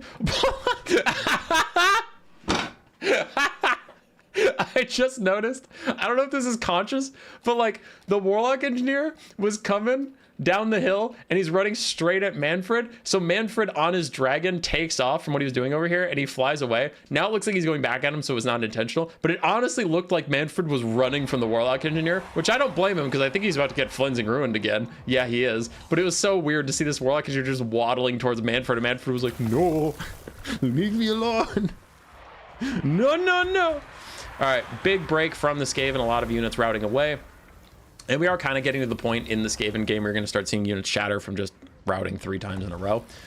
But Manfred getting Flensing Ruined again, 8 seconds left, 8 more ticks of damage. He might get into the territory where he just starts crumbling. He's going to try and snipe out the Warlock Engineer, it appears, as he starts to get Mortis engined slowly. He's going to land on it, and 1 hit, 2 hits should take it out. Queek is nearby. Queek's coming. And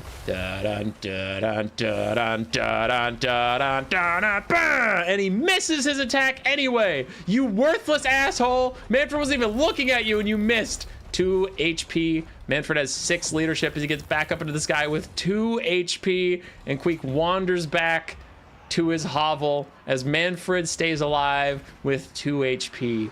Couldn't be me. As Skaven main, I'm watching Igot Claw on his Doom Wheel go off the map with 700 HP, but Manfred with 2 gets positive leadership, and then randomly he decides to die while charging a Warlock Engineer. I don't understand this game. I don't want to understand this game. Leadership's just a number. Leadership's just a number that exists, and it doesn't have to make sense, because fuck you.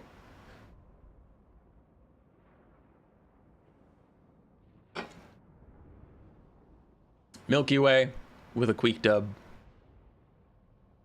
I'm gonna have to, I signed up for Queek in the Legendary Lords tournament, so maybe I shouldn't be so harsh on the boy because I'm gonna need him to rally for me. Oh, it's the Warp Shard Armor! Trogdor, good call out. That wasn't leadership shenanigans. The Warp Shard Armor just slow Mortis engine fucking killed him. That's hilarious. That is hilarious. All the Vargeists got wrecked. Crypt Horrors did well. Graveguard did fine, zombies did fine. Banshee did alright. Banshee did alright for a cheap little ghost lady. Last game of the day, we do have the energy. We will rally for Nurgle versus Beastmen. But first, a word from our sponsors.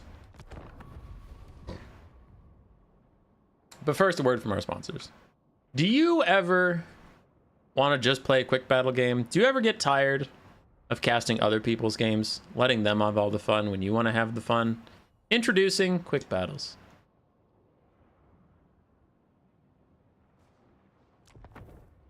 We have Master Killer on Glacier Lake. Oh, that's a teeny tiny map. Well, we love teeny tiny maps. Okay. Okay. Oh shit, he readied up already. Teeny tiny map, and he readied up, and let's go with greenskins. Slaanesh versus greenskins. That's an easy dub for greenskins. We're gonna have a little bit of bibbity bosh, a little bit of shibbity boo.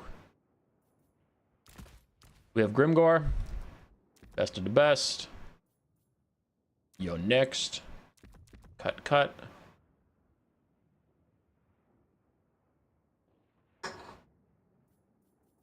Actually, I don't think I even need best of the best, but whatever, we're in it. And then we want Orc Shaman.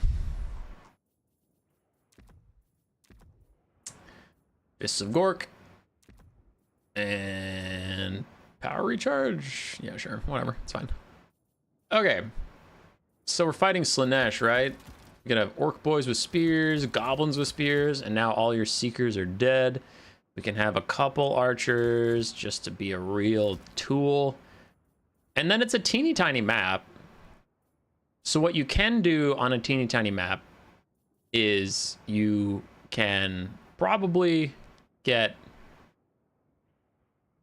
a bunch of rogue idols, but I don't want to do that because I've done that too many times. We'll do double colossal squig. And then a rogue idol. And then another goblin archer.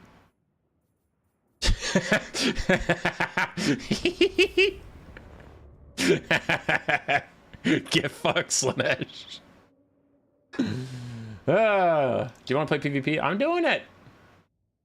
I am playing the PvP.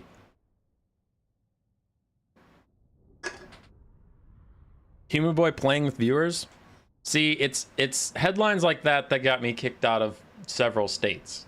So, in the interest of staying where I currently live and not having to move again, no, Prime.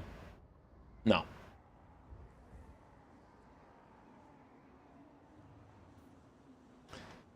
All right, enemy troop count is 1,000. It is not conquest, so I can't just capture the point with my single entities and stand around. Grace is home! Oh! That's exciting. Okay, we have this game, then one more game to cast, then I'm gonna go say hi to my wife. My wife! He did the Borat thing. He did the Borat thing, and it's still funny. All right, I'm gonna put my Goblin Archer on the outskirts, so he's the most likely to get murdered by Seekers. And then we have Colossal Squig, and then we have Colossal Squig, and then we have Big Fatty. We have Grimgore, and not Grimgore. Trogdor, you gotta grind some Vermin League? Yeah, dude. I mean, all you have to do is get ranked on the ladder. Ugh. Hi, Hazel. Hi. Good, I'll be done in 20 minutes. All right. She did get a bath, and she loved it. Whatever. All right, I gave the dog a bath today while Grace was gone. What do we have? Herald of Slaanesh, a bunch of Demonettes. Ooh, Exalted Demonettes, exciting. A Keeper of Secrets, Princess of Slaanesh. Okay, yeah, this is easy. This is easy. Oh my, he brought Secret Chariots? Oh God, I feel bad. I feel bad for taking this man's elo. I'm going to walk at you now. Hey. Hey. Hey. Hey. Don't make me angry. I sound like Kermit when I'm angry. Ah.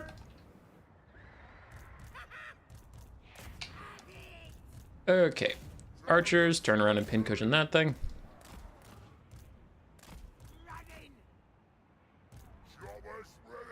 Grab.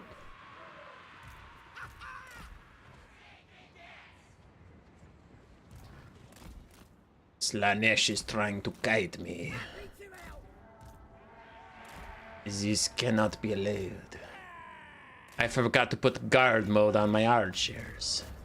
This also cannot be allowed. Okay, archers, let's all get you together. And then we're gonna select all of you at the same time, and then we're gonna put on guard mode. And then these Secret Chariots think they're so fucking clever, but actually they've fallen for my trap.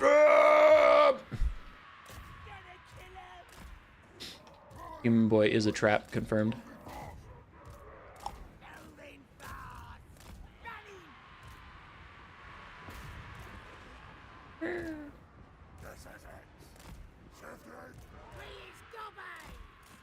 Alright. If he wants to lose random expensive units, I'm pretty fine with that.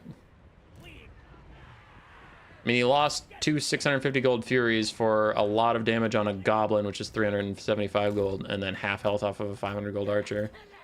It's pretty fine. Secret Chariot's running around with my big Goblin, but I don't know. Play silly games. I would say win silly prizes, but he's losing, so lose silly prizes.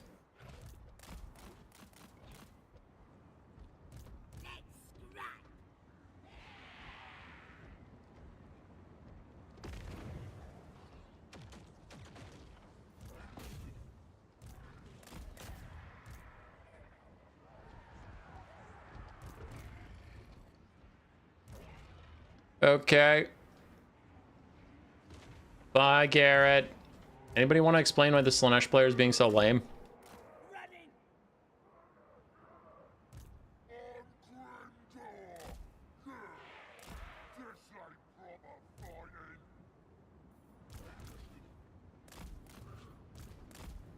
Okay, I'm gonna keep the regular Colossal Squig back here, and just if his chariot... Dude, are you seriously just gonna run away like a little bitch all game? Is that all you're gonna do?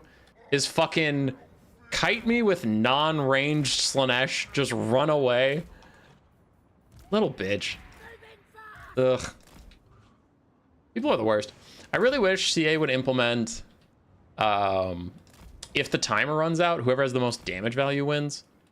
Just so that people who run away like this, like, can't, like, oh, well, it's a draw. I mean, I know I was getting completely dicked on, but it's a draw.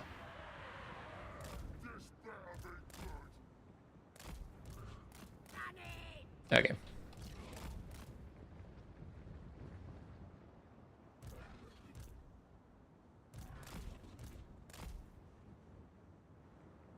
Thank God for Conquest. Yeah. I generally enjoy land battles and Conquest in tournaments where there's like rules, but in quick battles, Conquest is pretty good. But still, my problem, like, and this isn't an anti-Conquest rant, it's more of just like my annoyance is like, sometimes people bring up like, this is why land battles is dead, and it's like, no, because the problem is like, this is bad content either way. Even if there's a capture point that I get to sit on and just like AFK, is that good content? Even if I end up winning the game, is that worthwhile content that people wanted to interact with? No, I just ended up winning a boring ass game instead of drawing a boring ass game, but it's still a boring ass game. So regardless of land battles or Conquest or whatever, it's just like this behavior is asinine and boring to watch and boring to play. Like, Conquest will change who the winner is, so eventually who's ever not being a dumbass gets to win the game, and that's cool. Like, I definitely appreciate people who aren't doing dumb shit getting to win, but it's not like it stops people from just being dumb as hell. All right, Seekers continue to run away.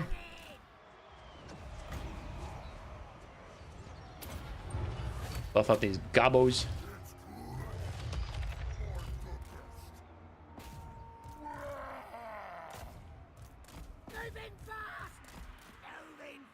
All right, this is the charge that'll kill the Seekers. The Seeker Chariots, and then I can stop worrying about this forever because their leadership's gonna fall too low. Okay, nerf her in front of these Goblin Spears, and that should be enough to get decent damage out on her. While my archers continue to hurt that Keeper of Secrets. And there we go, the fucking Seeker Chariot's finally dead, so I can finally deploy my rear guard into the front again, because now there's nothing to threaten my backside. I'm gonna put Grimgor into melee. No, he can't because he's rampaged currently. Not rampaged, he's silenced or whatever. Alright. So Grimgor and these guys need to hold archers. I swear I keep telling the archers to shoot the Keeper of Secrets, but for some reason they're shooting at the Demonette lady. These guys are shooting at Demonettes, that's for sure. Alright. Use your little acid poops.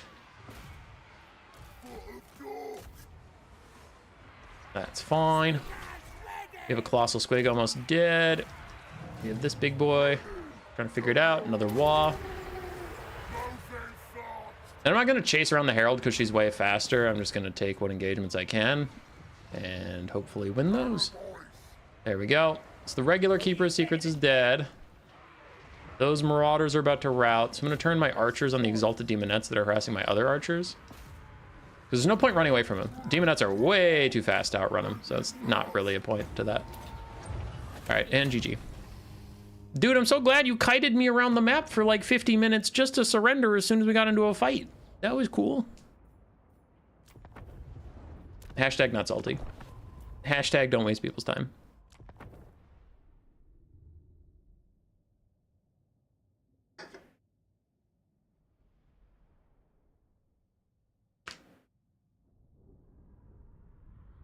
Land battle, you choose cavalry, never be failed. Greenskin cavalry isn't the best, especially not versus Slaanesh. Because Seekers will just destroy everything you have. Helmus Man, are you streaming tomorrow? I did not plan on it. No, I have Father's Day shit going on.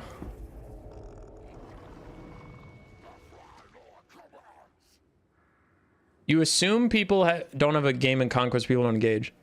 Like, they will eventually engage or they'll just lose, but I'm just saying, like, the behavior of running around in circles and wasting everybody's time, that doesn't change. Like, people still do that. And there are good games of Conquest. I'm not saying Conquest is a bad game mode at all. It's just like, it's frustrating just because, like, it doesn't really matter. Good games are going to be good games and bad games are going to be bad games. It doesn't really matter if there is a 20-minute timer ticking down or if you capture the point and it's a 13-minute timer. It's still 10 plus minutes of you not doing anything and then they engage and just quit or whatever they do. Like, it's just boring. It's boring, bad gameplay and bad for like casting and spectating, which is generally my problem. So it's like land battles with rules or Conquest where each player engages with the other and actually fights. Good battles are going to be good battles. It doesn't really matter what game mode it is. So then I hate when it becomes a conversation about like, this is why Conquest is objectively better. And I'm like, I've watched some pretty shitty Conquest games. I've watched some pretty shitty land battle games. I've watched some pretty good land battle games. I've watched some pretty good Conquest games. That's more of the point, is just like, good games are good games, bad games are bad games. Both game modes have both. Domination has good games, Domination has bad games. So there's not really a game mode that makes every game a fucking banger. There's sometimes you're going to run into people that are just shitheads, and that's going to be that.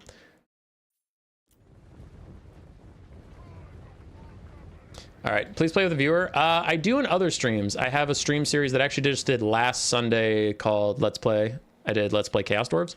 And I just hosted a lobby and whoever could join, and we played about 10 games of Chaos Dwarfs, just learning the faction. So yeah, we've done Let's Play with viewers. Today was a tournament stream and I was feeling silly, so I did a quick battle and now I'm regretting it because it made me angry. But we do have our last replay of the day that we did want to cast, this Nurgle versus Beastmen from the tournament today. So let's get into it. We have Pestigors, Marauders, and some Nurglings, 2 Plague Ogres, the Great Weapons, the Noxbringer, Chaos Source, the Lord of Nurgle with Fleshy Abundance, and then some Throwing Axes and Dogs.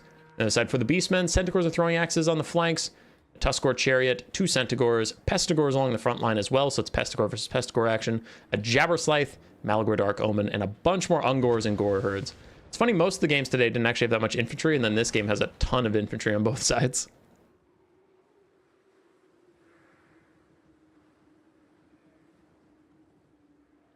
Fight me, you won't. Maybe a different day. Grace just got home, so I gotta go catch up with her on how her trip was.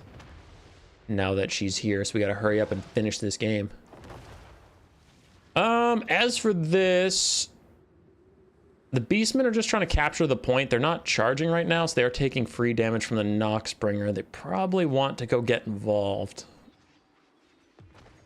I understand you're capturing the point, but like, you brought so many infantry. We gotta get in the fight.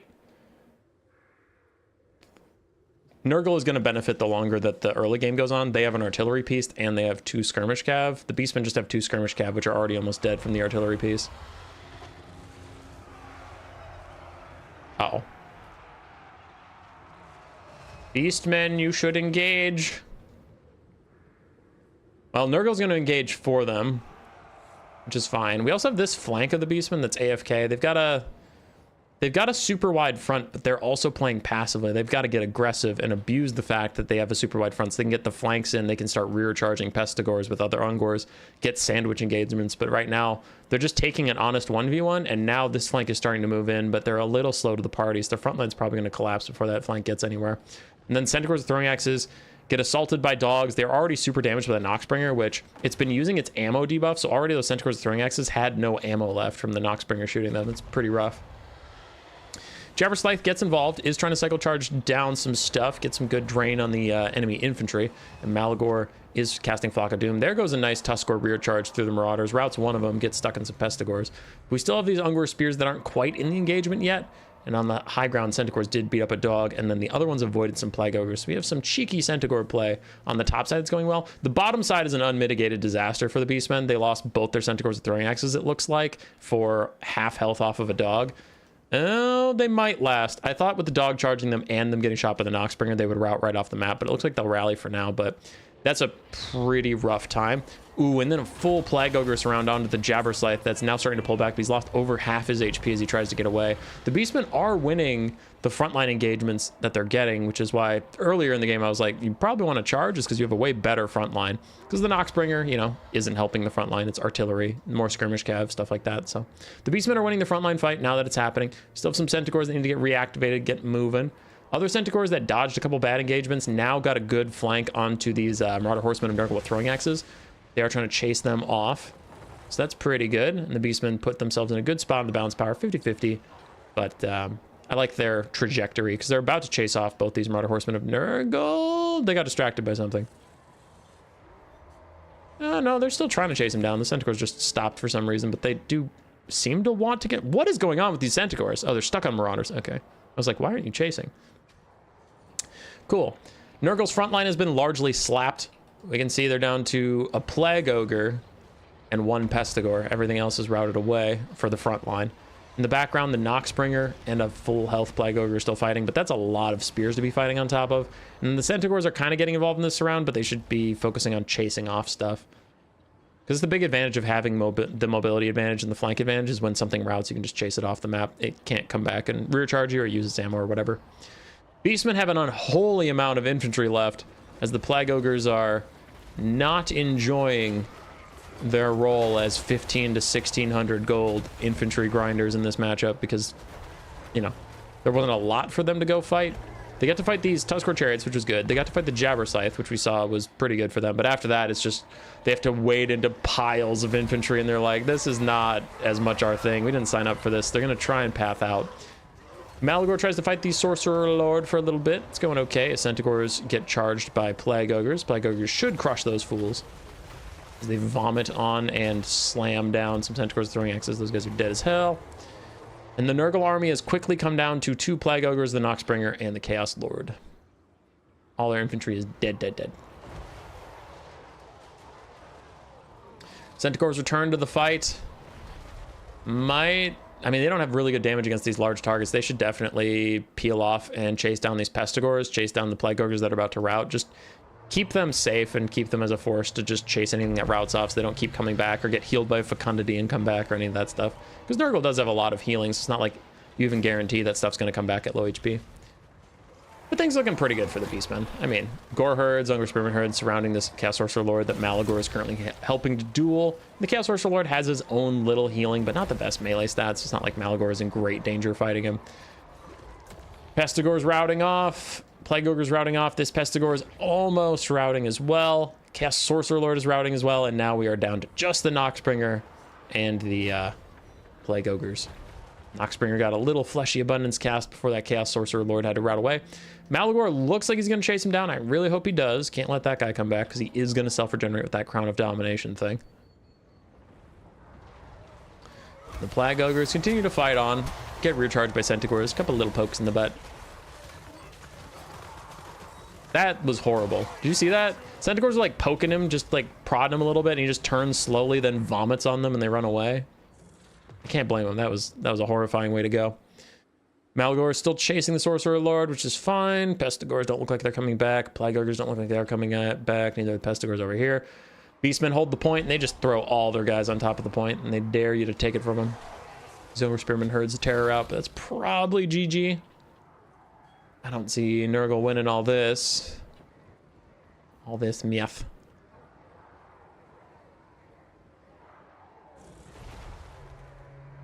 You hope Conquest will be better in the future? Conquest is already really good. Yeah, Conquest is already really good. It's just not like a magical fix where every game is fantastic. It's like, man, sometimes games suck. And that's not even just a Total War thing. Like, I don't know. Every multiplayer game I've played, there's been games that have been bad and games that have been good. Like Overwatch, and you have that Tracer and Genji on your team who have no idea what they're doing. So then the whole game is just...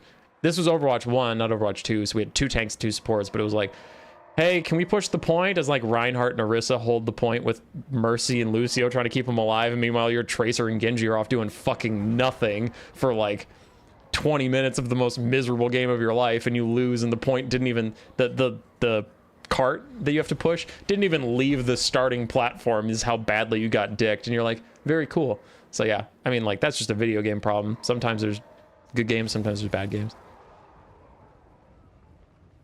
Conquest is lit. Good. I'm glad you enjoy it. I don't know why everybody thinks I hate Conquest. I was just saying it's not a magical cure-all.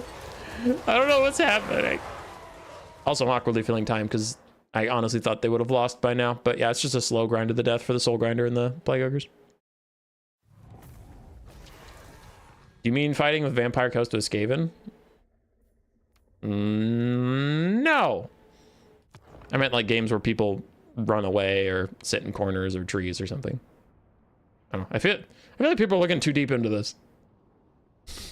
All right. Plague Ogres actually got decent value. So did the Soul Grinder. Pestigores and Marauders just got murdered by the Beastmen versions of their front line. And the Chaos Sorcerer Lord also had a hard time. For Scott, the Imperishable, his Ungor's got a lot of value from grinding through Plague Ogres. A lot of Flock of Doom value from Malagor. And then Centaur's got good value, as they usually do. Centaurs are strong.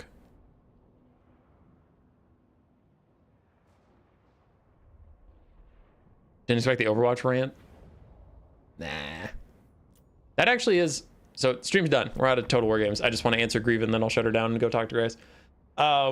That is why I ended up getting into the Total War competitive scene, is I was super deep into League of Legends, and then I tried to get into Overwatch, but both games are team-based, and I was getting too frustrated with, like, team-based games. And I know it goes both ways. I'm not saying the games are unfair, but as a person, I got really frustrated where it's like, if I was having a pop-off game in League of Legends, like, I am just absolutely smurfing it, but one of my other laners runs it down, and then it's like, I'm a 10-0 Jinx AD carry versus a 10-0 Aatrox, and he flashed in my face, instant kill me, and I died. And like, I don't know. It was just frustrating to play a team-based competitive game because it felt like a lot of the time it was RNG about your team. And there's things you can do, and if you're good enough, you can carry the game. But I'm not pretending I'm the best player in the world, right? So I get into the game, and all the players are roughly the same skill, and it's like, your top lane gets absolutely fucked, and if every other lane's even, you're like, well, GG. I played okay, but that guy got railed, so game's over.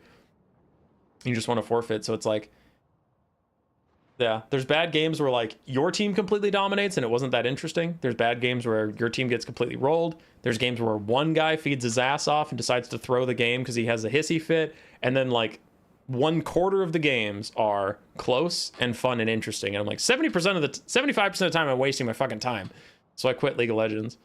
And then I had kind of a similar arc with Overwatch where it's like close, fun Overwatch games were really fun and really good, especially when I was playing with my friends. But then actually trying to get competitive in that game, it was like, you're a part of a team. So if any part of that team breaks down, it all breaks down. And it was frustrating to have quote unquote wasted games where it's like, oh, very cool. I had a troll who literally just wanted to boop people off the map. That's all he did. So he sat in their spawn and booped 1 or 2 people every so often. But he would have been much more useful being on the point with us, like as Lucio. We need his AoE healing. We don't need him booping one character every so often off the map, right? Or things like that. So then I turned to Total War because it was 1v1. And it was like, okay, I can get good at this game and I can play in tournaments and not rage out at like teammates. You know, you can just... Well, I lost because I wasn't good enough. And I still rage out when I lose because I'm just a ragey little baby. But at least I can't blame other people. So I either have to just say, you know, well, I fucked up, I lost, GG, or like game jag.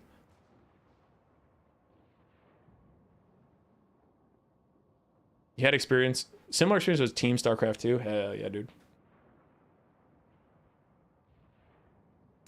Overwatch is special in the sense every single character felt like cancer to go up against. Never played much LoL though. Nah. I mean, Overwatch, I did coin the term the tracer problem, which I'm sure other people have too, but I don't know. I feel like a lot of games suffer from the tracer problem now, where they design too much around the, oh, hi, Martin B. The stream's ending, so I feel bad taking your money, but I'll acknowledge that in a second. To finish my thought on the tracer problem, it's like Tracer was the first character I remember that a company came out and they're like, hey, dude, wouldn't it be really cool if like we had a character with like 6 or 7 dashes, and then if they ever dash too far or they got in some trouble or something, they have a dash that goes all the way back to where they were like 10 seconds ago and fully restores their HP. And like, yeah, they're really cool. Well, Mr. Man, that doesn't sound very balanced. You're right. Let's give her like no damage. And occasionally she can kind of do a cool highlight thing, but most of the time she does no damage. So she's just kind of annoying. And it's like, you designed this character entirely around the person playing it, but you forgot there's 9 other people in this game. So then in Overwatch there was 11 other people, but whatever, we'll talk about 5v5. So then you have Tracer just running around doing fuck all, and the other 4 people on her team were like, we need consistent damage. Can you please pick someone that does actual damage instead of looking for a highlight reel where you get one cool grenade play? Like, please. And then the other team is frustrated because unless you're also playing a character with 50 million dashes, Tracer runs in, pokes you for like 1/10 of your HP, and you swatted her like a mosquito, and then she teleports away, and you're like, cool. And then she does it again. You're just like, God, like, you're so frustrating. You're not that dangerous, but you're really frustrating. And since then, Overwatch has come a long way. Yes, I know all that. But like, the Tracer problem has been prevalent through so many fucking games now. And it's not always weak. There are people who make Tracers that are overpowered. Looking at you, gyrocopters. But anyway, like League of Legends, there was Yuumi, where it's like, let's make someone untargetable and give healing and all this stuff, and they just like buff people and make someone a superhero. And it's like, okay, that's maybe fun for the Yuumi. That's maybe fun for the player they're buffing. For the other people on your team, you're like, God, I have a support that can't move around on their own and can't ward, so I'm playing the whole game with no wards. And for the other team, you're like, God, this fucking cat won't die. We can't target her until we kill everybody else first. Very cool game design. And then to go to Total War, fucking the Thunder Barge, the land ship, gyrocopters, Kugath Plaguefather. Like, there were so many units that were designed like, the person playing with this unit is gonna have so much fun. And I'm like, what about everybody else? And also, what if the AI gets that unit? And CA was like, no, we don't think ahead. We don't think of what the AI does when they get these units. We think about what the player does when they get these units versus the AI. And it's like, the Thunder Barge is so cool, and then you run into AI dwarves and you're like, 4 Thunder Barges is not cool. Gyrocopters instantly deleting your heroes, other gyrocopters in the hands of players dodging all of your shots because flying skirmish is a really good idea with especially high responsiveness and high speed and armor. So you can't kill the gyrocopters. They can murder your whole army and they're just so fucking fast and flighty. And it's like, what happened to the days where people used to think about both sides of player interaction? Like, or Mangler Squigs on release. Now they're dead because CA nerfed the shit out of them. That's a different video that I actually have coming out eventually. But like, Mangler Squigs are peak Tracer ideology, where it's not like you can't interact with it like gyrocopters, but you also can't interact with it because at the time they released a unit for 950 gold that was unbreakable, fast, anti-infantry, anti-cavalry, anti-single entity, anti-archer, and it explodes when it dies. And it's like, who was this for? The people using the Mangler Squig. Cool, but what happens when someone uses the Mangler Squig against you? I don't know, lose? It's just, I don't know. I get so frustrated. It happens in all sorts of games, but it just pisses me off when it's like, clearly someone had their fucking anime moment and they were like, I'm gonna design the coolest thing ever, and just did not think of consequences at all. And then the design team didn't have the courage to just say, yeah, that was terrible. We need to straight up remove this from the game. Like, we need to actually get rid of this. And CA kind of does it by like nerfing the Mangler Squig into literal oblivion. But thinking about some of those other competitive games like League of Legends, Yone was not a good idea. Yumi was not a good idea. Zeri was not a good idea. But they just don't, they can't go and delete the character from the source code. So they let them be toxic for a bit, sell their skins, and then nerf them into oblivion. It's pretty annoying. And Tracer's got them cheeks, so they're like, she'll sell a ton of skins, just keep her in the fucking game. Human Boy, please play with viewers. That is a different stream that we did last week, not today. I have to go talk to my wife. I got distracted by ranting about the game, but I gotta go. Martin B with the Canadian $28 at the very end of the stream. Well, if it isn't Monsieur Human Boy, it is, and I appreciate your donations. I'm very sorry I have to end the stream literally as you joined, but that is the way it be. We have been streaming for 3 hours, which is not a crazy long time, but I do have things to go do. I apologize. Congratulations to the Tomb Kings for winning today's tournament. That was like an hour ago because I got distracted talking about nonsense. Nonsense! That's where we are. As for streams, there's a patch coming out next week. CA announced that. So depending on the patch, we'll do a patch day stream probably. Patch notes stream probably. Faction War will be starting up soon because we were waiting for a patch to start that. So yeah, we'll get some more streams out with the patch. What's your elo in LoL? My highest ever was Diamond 2. My current elo is... I ranted about that at the start of the stream, but I'm Gold 3, but for some reason my MMR is in Plat 2. So I'm a random gold player playing with all plats because I'm doing my placements. I haven't played in like 8 months, but I got sick one day, so I was playing LoL, and my placements were like, yeah, you're ranked about Gold 3, but it kept putting me with plats, and I'm trading about even. So currently, I guess my skill ranking's about Plat 2. Because like I said, I'm in games with Plat 2s, and I'm not carrying the games, so it's not like I'm better than everyone there, but I'm also not getting my shit kicked in, so I guess I'm not worse. Fine.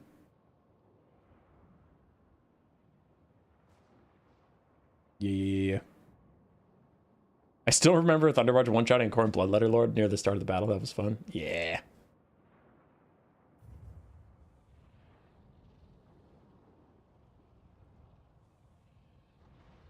Now imagine as a support where even if you play amazing when your team is awful, you still can't kill anything and you get blamed for everything.